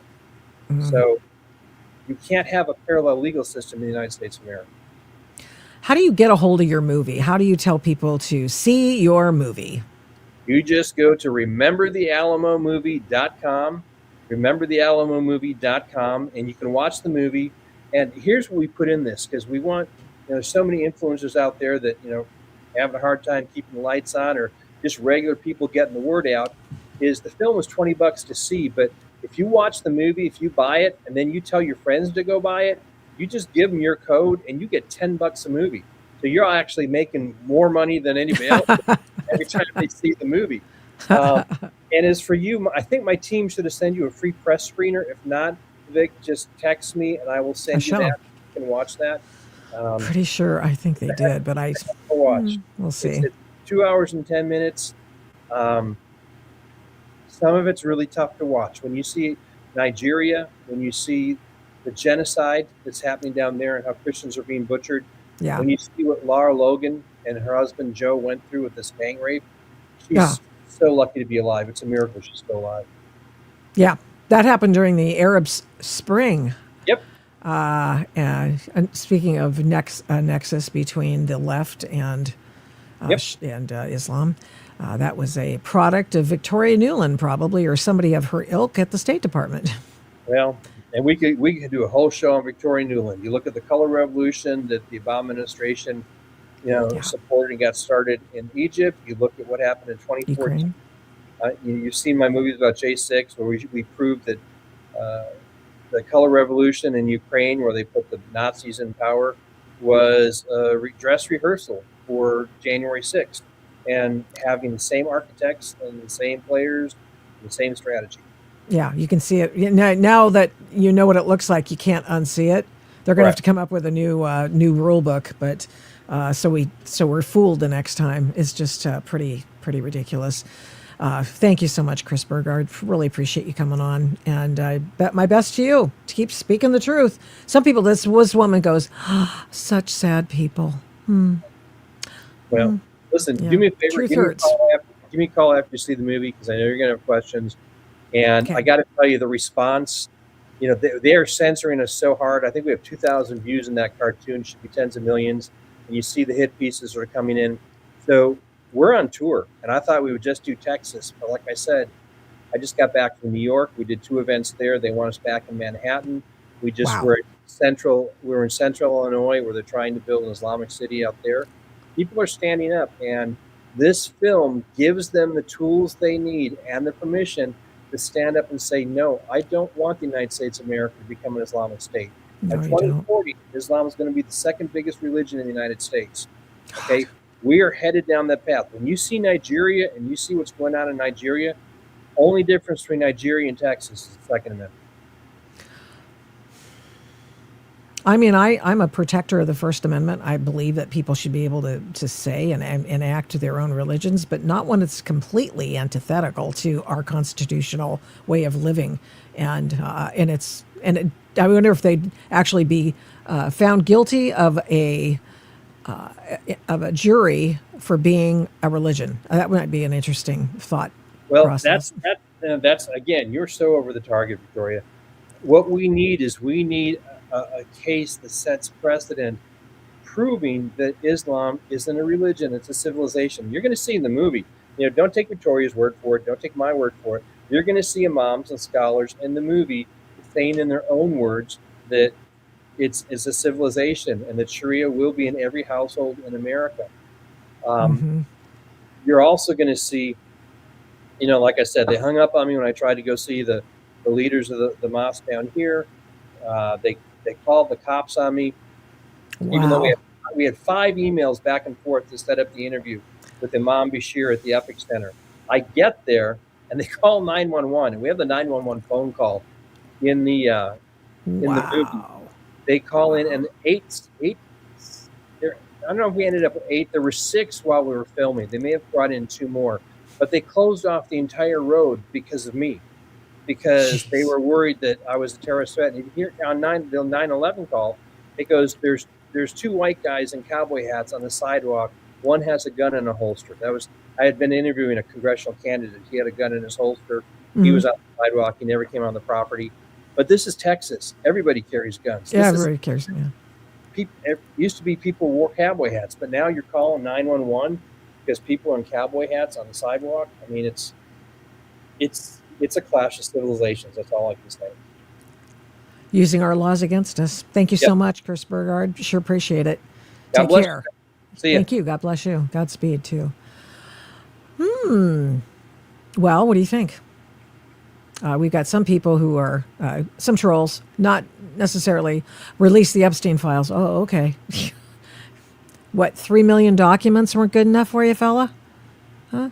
A couple of things. Now, remember Tuesday we talked about, I was trying to buck you up because I told you some really tough things on Tuesday, and it was just another look at the Biden tapes, the Fauci diary situation. And of course, yesterday, Fauci was on Capitol Hill not answering questions. Now, most of what happened if you paid any attention to the news, even if you didn't try to find out what was going on. It was hard. It was a hard story to miss. Well, I would say that, if you were looking, let me see something here. I'm going to find something here. Hold on. It would be a hard story to miss if you were watching, I guess, more conservative, mainstream, some mainstreams, but entities. This is so funny. Sorry, guys. This is just on a whim that I'm doing this.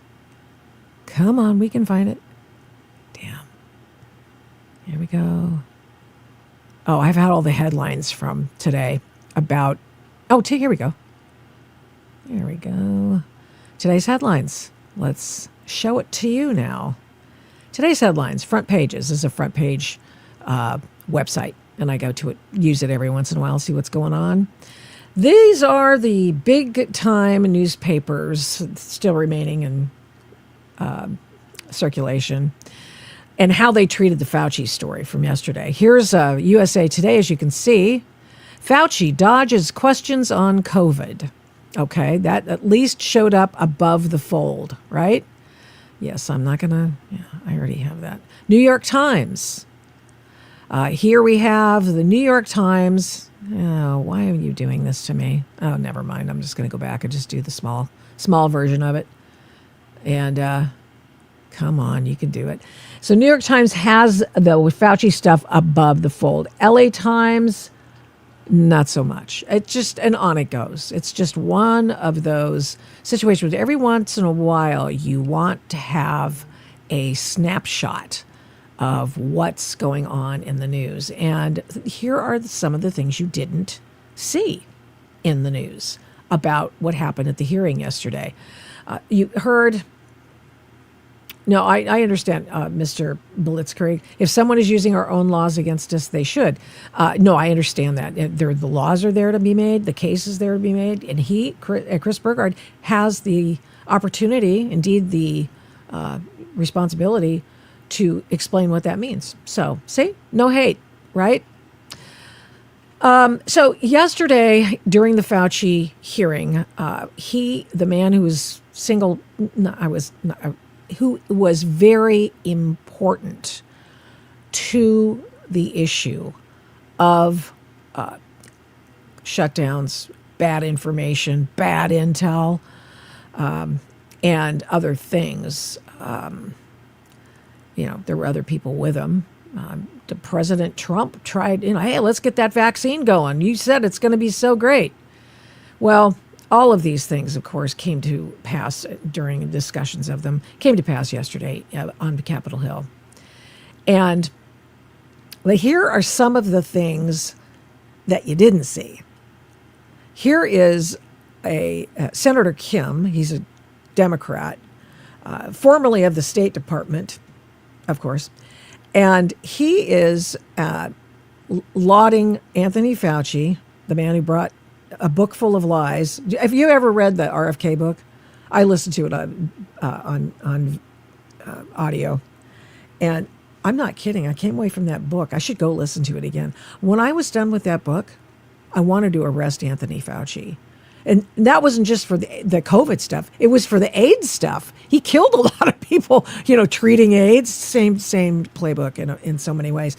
But here's this Democrat, and he's talking about what a wonderful man that Anthony Fauci is. Anthony Fauci took the fifth 111 times, but you know that.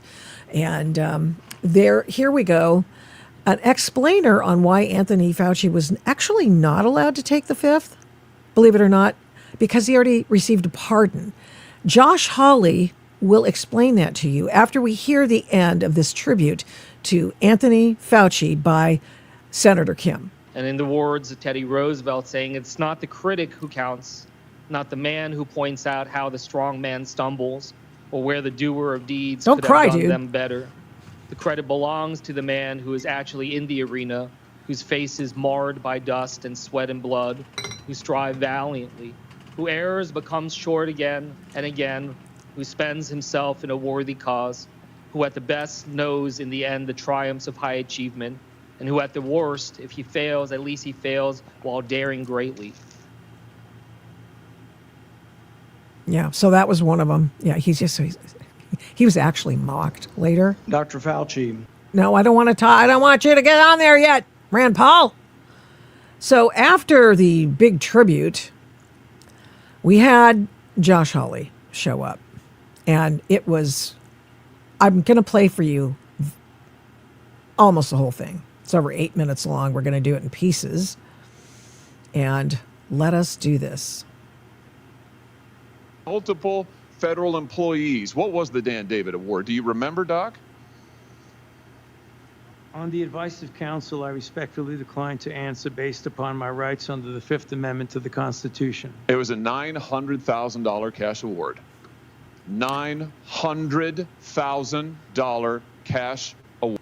Yeah, I want to play this one first because I want to hear the end of the man in the arena. Old and timid souls who neither know victory nor defeat. Thank you for your service, Dr. Fauci. I yield back.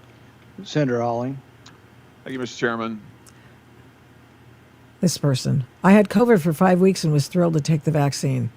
If you had COVID for 5 weeks, you had immunity to the disease, right? Or we were lied to about that as well. Well, nothing says honesty like taking the fifth, huh, Doc? This is pretty sneering. What day of the week is it today? On the advice of counsel, I respectfully decline to answer based upon my rights under the Fifth Amendment to the Constitution. What color tie are you wearing? On the advice of counsel, I respectfully decline to answer based upon my rights under the Fifth Amendment to the Constitution. What color's the carpet in front of you? On the advice of counsel, I respectfully decline to answer based upon my rights under the Fifth Amendment to the Constitution. Let's just get one thing straight. You don't have any rights under the Fifth Amendment because you've been pardoned, as you very well know. As the Supreme Court has been clear for a century and more, Brown versus Walker, 1896, when he has been pardoned, he may not stand upon his privilege. You know that. Your lawyers sitting behind you now shifting nervously in their chairs. They know it. This isn't about the Constitution. This isn't about the law. This is about contempt. Contempt for this body and contempt for the American people. But I think I know why you're doing it. It's because you don't want to answer questions. It's because you did all kinds of terrible things. It's because during the pandemic, you got rich, didn't you? You got rich while people were dying, hundreds of thousands of Americans, over 1 million in the end, and you were getting rich. And not only were you doing that, you were using federal employees with taxpayer money to apply for and solicit cash prizes for you personally. Cash prizes totaling over $1 million. You did all of that during the pandemic, didn't you? That's a question. On the advice of counsel, I respectfully decline to answer based upon my rights under the Fifth Amendment to the Constitution. Okay, so that is the first part of the Josh Hawley thing. And here's his, that was the, what do they say, shot. Here's the chaser. And he got it because he used federal employees to get it. And this wasn't the only award, was it, Dr. Fauci? In fact, you applied for and received at least 8 other federal cash prizes on federal time using federal employees and federal resources. Here they are over my shoulder. Besides the Dan David Award, you've got the Partnership for Public Service, you've got the Adelson Prize, you've got the Smithsonian Award, you've got the National Academy of Medicine's Award, you've got the CDC Foundation. In fact, you turn your staff into a full-time application machine. You actually wrote to people and said, do you think maybe I'd qualify?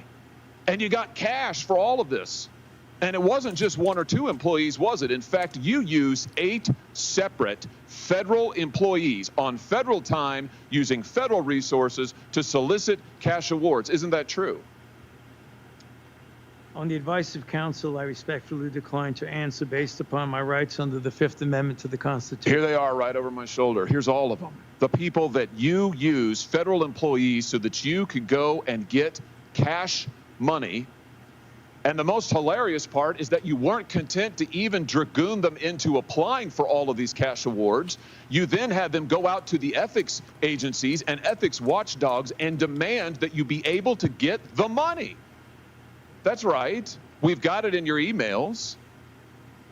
Your staff and employees on federal time, using federal resources, being paid with federal dollars, are soliciting cash for you. And then they're turning around and saying to the agency, we don't want just an answer. We want to get to yes, because Fauci wants the money. He wants it. We want to get to yes, and yes takes time. This is your chief of staff again, using federal email to pressure the agency's own ethics people so that you could get money, so that you could get rich. And it violated the law, didn't it, Dr. Fauci? Didn't it? It violated the law, didn't it? Even though I'm super busy. So that was a tour de force by Josh Hawley. They actually did a pretty good job, the Republicans did. Not that there were very many Democrats coming, but they did a good job of deciding who's going to take what aspect of the case. Of course, Rand Paul went with the problems with the Wuhan lab, as well as other kinds of gains of function problems. Here is this just completely, I went, what? What's going on here? Listen to this question. Listen to this question. Listen. Here we go. Dr. Fauci, were you ever made aware of gain-of-function research on monkeypox being conducted at the National Biodefense Analysis and Countermeasure Center and back at Fort Detrick? On the advice of counsel, I respectfully decline to answer based upon my rights under the Fifth Amendment of the Constitution.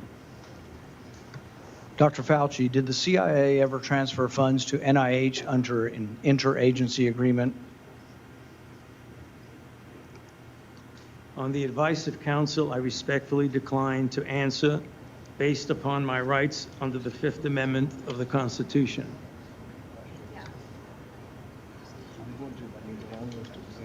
Questions.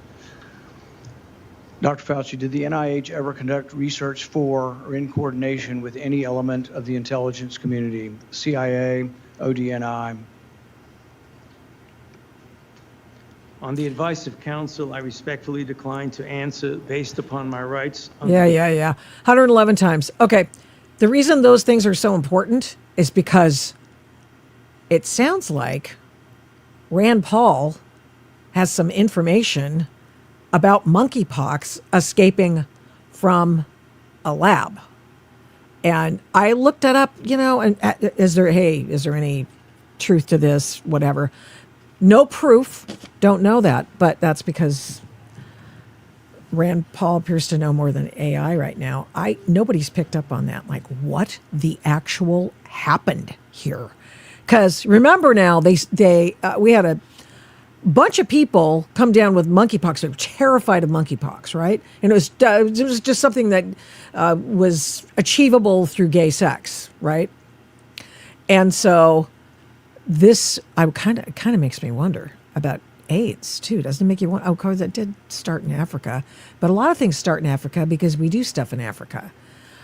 Anyway, bad, really frightening. Here's Rand Paul talking to Dr. Fauci about a couple of things that Rand Paul does, and he accidentally calls him Dr. Fauci. He did that twice. You ever made aware of gain-of-function research on monkeypox? Oh, that was the other one. Conducted? Yeah, there you go. See, well, at least I was able to affirm for you that he actually said that. Here we go. To the Constitution. What is going on here? I have no idea. I apologize for that. Let me just get my act together here. Here we go. Your testimony today is compelled Dr. by a lawful Fauci. subpoena. As you know, it's a crime under 18 U.S.C. Section 1001 to knowingly make a material false statement to Congress with a penalty up to 5 years of imprisonment. Understanding that you are under oath, the American people would like to understand your reasoning, your rationale for why you chose to fund the research in Wuhan. There have been, intelligence agencies, the CIA, the FBI, the DOE, have all come to the conclusion that more likely than not, the virus came from the lab in Wuhan. And so we'd like to know what was the rationale, what was the discussion, what went behind the decision to fund the research in Wuhan? How did you come to the conclusion that a totalitarian country would be capable of doing this in a BSL-2 lab, a lab that lacked the security? What was the reasoning? And are you sorry, basically, for making the decision? Would you, given another chance, say, well, gosh, circumstances now, as I know it, maybe it wasn't a wise thing. Can you explain to the committee why you chose to fund this dangerous research in China? On the advice of counsel, I respectfully decline to answer based upon my rights under the Fifth Amendment of the Constitution. Yeah, okay. We get it. 111 times. Rand Paul was, aside from calling him Dr. Fauci twice. Come on, man. That's funny. But only if you're on one side of the political aisle. Anyway, here is Bernie Moreno, who's an Ohio senator, and this went scorched earth. I'm doing this like on the, I'm doing it. I don't know. We'll probably get one of those stupid commercials from C-SPAN, but here we go. Let me find out if you can see it in just a second, and I will make sure that this one, you couldn't show this because it had potty talk in it. And so I'm going to play it for you because it was so incredibly powerful. So let's go. With her own family outside. When that story broke, I said to myself, I cannot stand idly on the side and watch this happen. It was about 6 years ago today that I decided I'm going to give up my businesses, sell them all, run for office, run for the United States Senate. Here I am sitting in front of you 6 years later saying, who the fuck do you think you were for doing that? It is a total disgrace what you did to this country.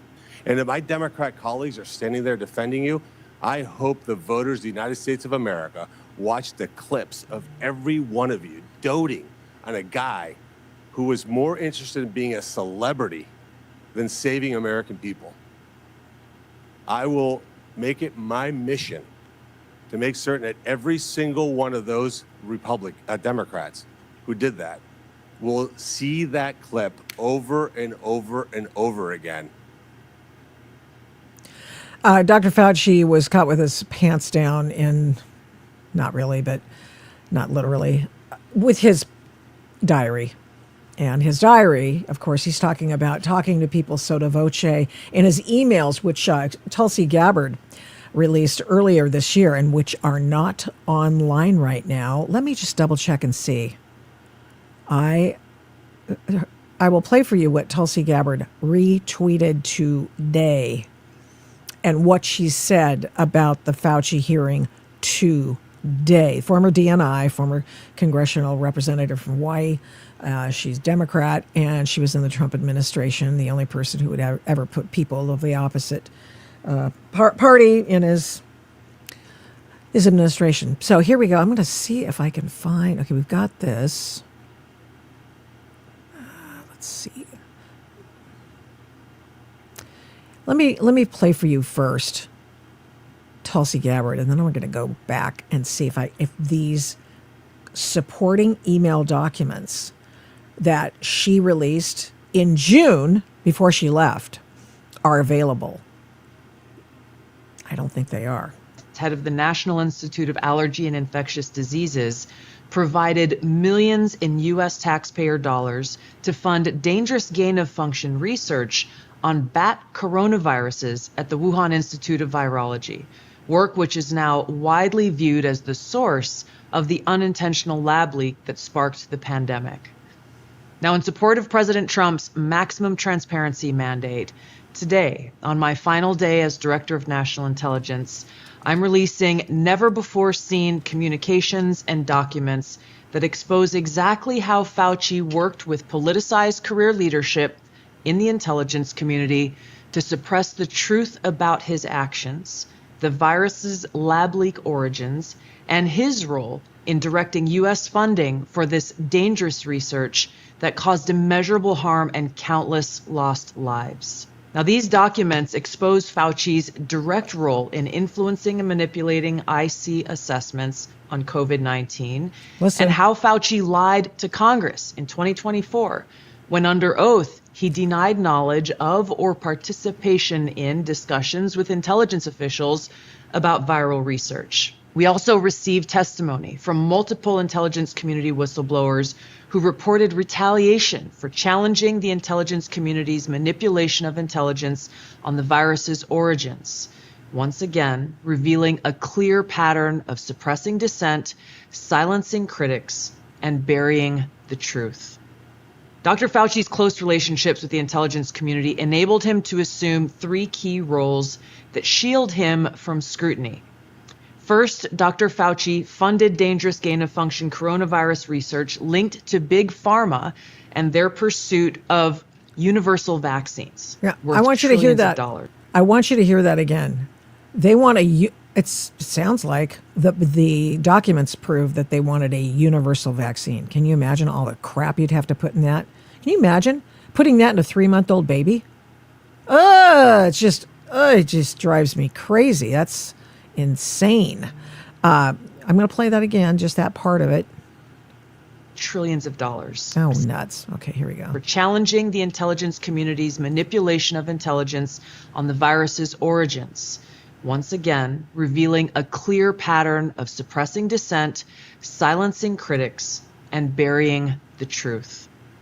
Dr. Fauci's close relationships with the intelligence community enabled him to assume three key roles that shield him from scrutiny.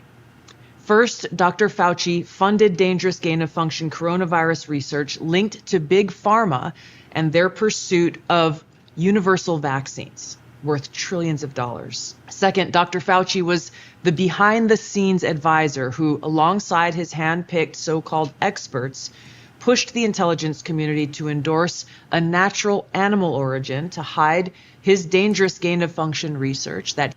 Now, all of you folks in the comments section and others watching and others who will watch after we make sure this gets out on all the platforms, I just want you to know that your superstar, Saint Anthony Fauci, lied to you, lied about masks, lied about the 6-foot thing, lied that I didn't shut anything down when he was on the phone to Gavin Newsom, the governor overseeing the response to COVID, by ordering people, LA County, to bust a guy who was on his paddleboard in the ocean, who ordered churches not to allow singing in worship. Come on, man. That's just absurd. But Anthony Fauci was behind the scenes training these people into what to do, talking to these people. This is what I would do.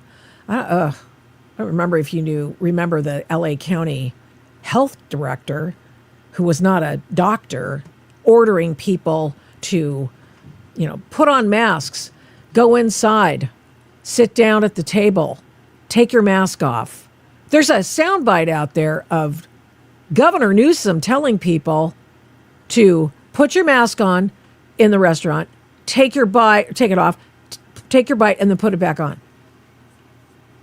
Come on, you guys. By the time that he was advising, and Dr. Deborah Birx, who initially, she was the one that was supposedly in charge, got to President Trump and said, oh, this is a terrible thing, obviously, cramming seniors into their retirement centers and putting in people with coronavirus, not that they knew initially, and then them passing it back and forth. Well, who's the most vulnerable? The old and the sick. What did they do? Crammed people, the old and the sick, in New York and Washington State.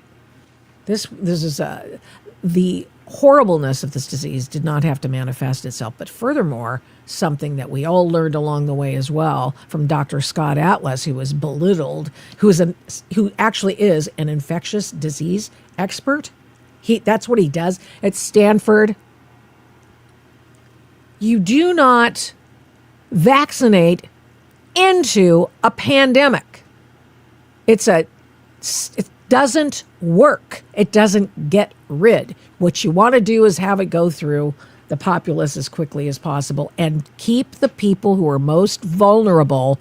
Those are the people you keep separated out of, reach. It's ridiculous.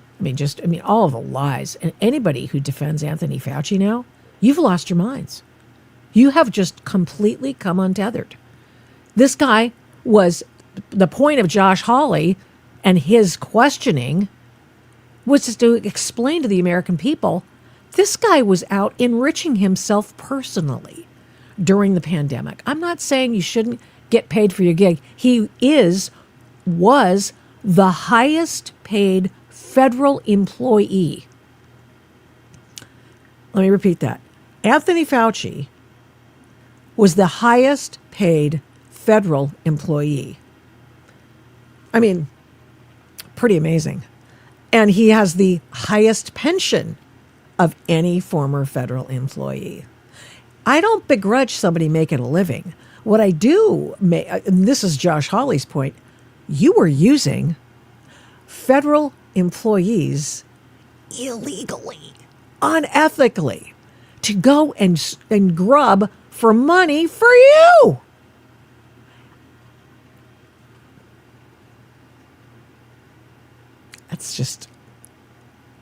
That's a bad act.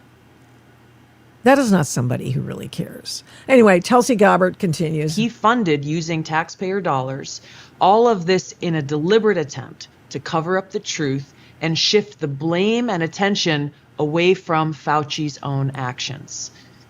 Third, Dr. Fauci became the nation's pandemic pundit and he publicly pushed lies, disinformation, and censorship using every platform available. Now, according to hundreds of reviewed emails, which are included in this release, the intelligence community almost always incorporated Fauci's recommendations. He promoted a fraudulent paper whose publication he helped prompt as legitimate information for intelligence community consideration. Senior analysts praised Dr. Fauci not as a policymaker, but as what they called an unbiased guide to the real coronavirus experts, while deliberately ignoring experts who might dissent from Fauci's narratives. Now, Fauci didn't stop. May I just put into frame of reference for those people who are saying, well, Trump doesn't care about people. He didn't kill people, did he?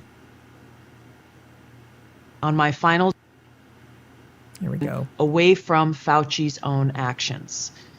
Third, Dr. Fauci became the nation's pandemic pundit, and he publicly pushed lies, disinformation, and censorship using every platform available. Now, according to hundreds of reviewed emails, which are included in this release, the intelligence community almost always incorporated Fauci's recommendations.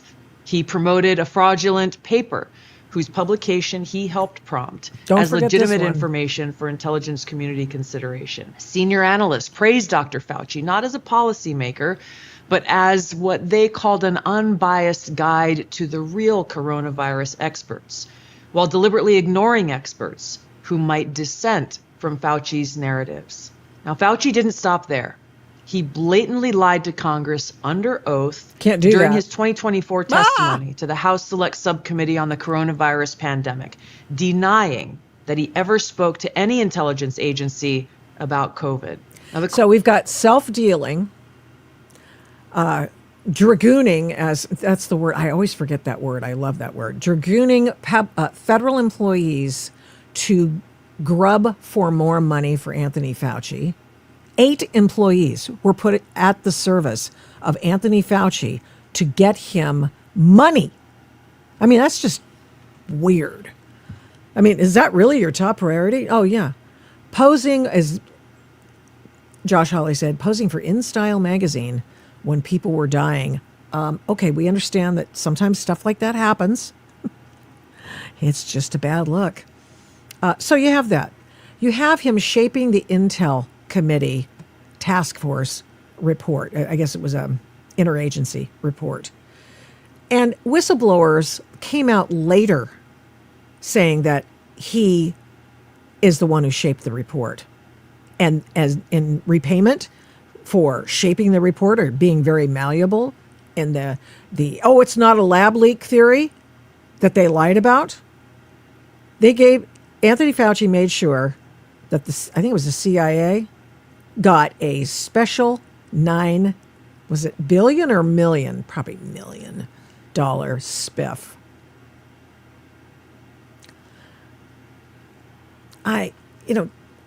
You might be able to massage a couple of those, maybe. I mean, maybe. No, I don't think yet. Go read RFK's book. I just try to avoid RFK as much as possible. I do not like his lawfare in favor of the environmental crazy stuff that he has been in favor of in the years past. The river keepers and all that stuff, been using his creds to make impossible demands upon people whom they characterize as polluters and that sort of thing. It's a scam. As far as that's what I'm concerned about. Then I read his book and I thought, Fauci needs to go to jail, man. And if nothing else, it's for what he did. What he did during AIDS. It was just insane. Is it AZT? Oof. Go read about that. Let's hear more from Tulsi. Correspondence I'm releasing today directly contradicts his sworn testimony. Now, we received statements from multiple whistleblowers revealing that the intelligence analysts who dared to challenge Dr. Fauci's COVID origin conclusions faced threats of retaliation, marginalization, and many suffered career setbacks. For example, a contractor was terminated just days after coming forward to ODNI as a whistleblower. Another example, those who advocated for the lab leak hypothesis or expressed dissenting views were reminded by their managers that leadership would determine which analysts would be promoted and which would not. The message was clear: go along or be punished. Senior leaders also sought to undermine whistleblowers by removing anonymity, which is required in the whistleblower process, as they made their complaints, and also insisting that their managers or attorneys be present during ODNI meetings where these whistleblowers were coming forward with their testimony, obviously creating an atmosphere of intimidation. The COVID pandemic caused tremendous hardship and pain for millions of our fellow Americans and countless people around the world. Now, after years of lies and censorship and cover-ups, the American people deserve transparency, truth, and accountability. The tactics that were used to hide the truth are straight from the deep state playbook. Politicized, self-serving leaders like Dr. Fauci covered up their own wrongdoing and abuses of power, manipulated intelligence, lied to Congress, and undermined a duly elected president by restricting his access to the vital facts he needed to keep the country safe. It's time you know the truth. Oh, and she just let that bad boy go on the way out the door. Thanks, Tulsi. Yeah, love you, mean it. Miss her. Good God, I do. I miss her. I think maybe she got her job done, but they're deconstructing, I think, to the extent they can, the ODNI, Department of National Intelligence, because remember Sam Faddis? I think it was Sam who said this. God bless him and may he rest in peace. Said that the people who work for the Office of National Intelligence actually are tasked from other places. And so therefore they are just sort of borrowed over at ODNI. So it was sort of like, it was not hard necessarily to let some of these people go because most of them worked elsewhere, if you know what I mean. So that's one thing to bear in mind when you hear about, they fired 30% of the workforce. And I'm sure some people did get fired. And I think that might just be going the way of the Department of Education. Okay, so Tulsi said, let's see, make sure. Victoria. Here we go. This is absurd. Anyway, Tulsi said that watching Fauci in Wednesday's testimony made me sick, is what she said. And then she tweeted out this part of the Office of Director of National Intelligence, this report. And this report is Fauci funded Wuhan lab research that sparked COVID. New evidence Fauci manipulated intelligence and lied to Congress. You can go to jail for any number of those. Okay, you can, and that's why he's been lying the whole time. By the way, before COVID-19 pandemic, Anthony Fauci, as the head of the National Institute of Allergy and Infectious Diseases, provided millions of U.S. taxpayer dollars to fund dangerous gain-of-function research on bat coronaviruses at the Wuhan Institute of Virology, work which is now widely viewed as the source of the unintentional lab leak that sparked the pandemic. Today, the National Intelligence Director, Tulsi Gabbard, released never-before-seen communications and documents exposing how Fauci worked with politicized career leadership in the intelligence community to suppress the truth about his actions, the virus lab leak origins, and the role in directing the U.S. funding for this dangerous research. You can view the communication documents here. So I go over here, and I'm going to share this one.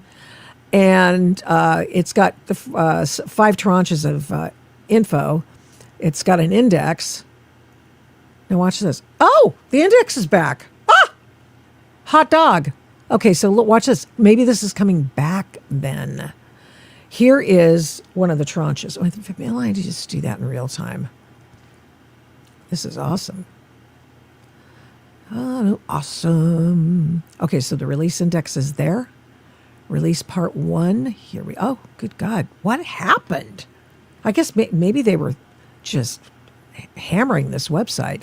China, conditions present for the laboratory modification and release of human adopted coronavirus in Wuhan in late 2019. So this is an actual government document from the Lawrence Livermore Lab. We'll go over them. I couldn't find them, so I didn't think we'd have to go over them today. So my browser has lost connection to my screen share. Is that true? I hope not. Be that as it may,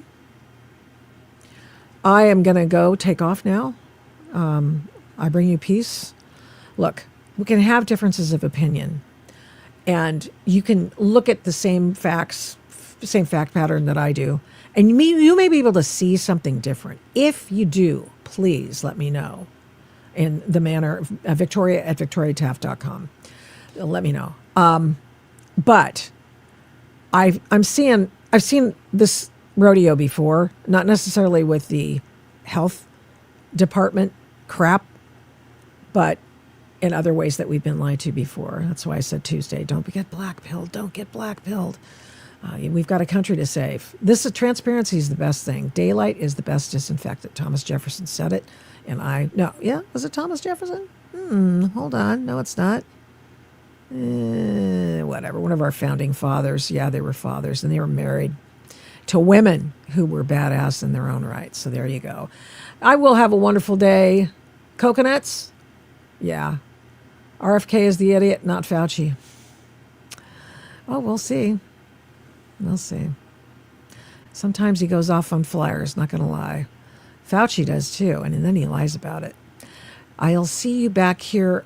I will be posting videos next week, but I will not be doing lives next week because there are a variety of things. I've got radio duty to do, and I can't say no, frankly. I mean, I can't do both at the same time. There's no way. So, but I will be providing videos on certain subject matter that I think you will definitely want to see. If you liked this program, please subscribe and get notifications. Hit the notification button, because we rely on growing our audience so that we can get bigger and keep going. That's right. We want to keep going. Have a great week, and I'll see you back here on the channel over the next few days. Bye. Thank you so much for watching and listening to this episode of the Adult in the Room podcast. We do not take you for granted. We appreciate every single person who tunes in every week to listen and watch this program. We're here every Tuesday and Thursday, live streaming on Rumble, and then on every other podcast platform shortly thereafter, when we can port it over and get it over there as soon as we can. All the shows can be found at victoriataft.com, where the censorship regime has been banned by me. Follow me on social media at these names: Victoria Taft, the Adult in the Room podcast, and the Victoria Taft Show. Send media inquiries, or any others for that matter, to Victoria at victoriataft.com. And here's a big ask. Would you please subscribe, share, like, comment, recommend, and give this program a 5-star rating where you can? We really appreciate it. We do not take that for granted either. Follow my work at, you guessed it, victoriataft.com. PJ Media, I write tons over there. Flamingo Audiobooks, and of course the radio. I don't do this alone. This show is produced and engineered by Overall Media. 1A Cast is responsible for some of the Adult in the Room podcast's imaging. Logo design by Hageman Creative. The Adult in the Room podcast is produced at Flamingo Road Studios. All rights reserved.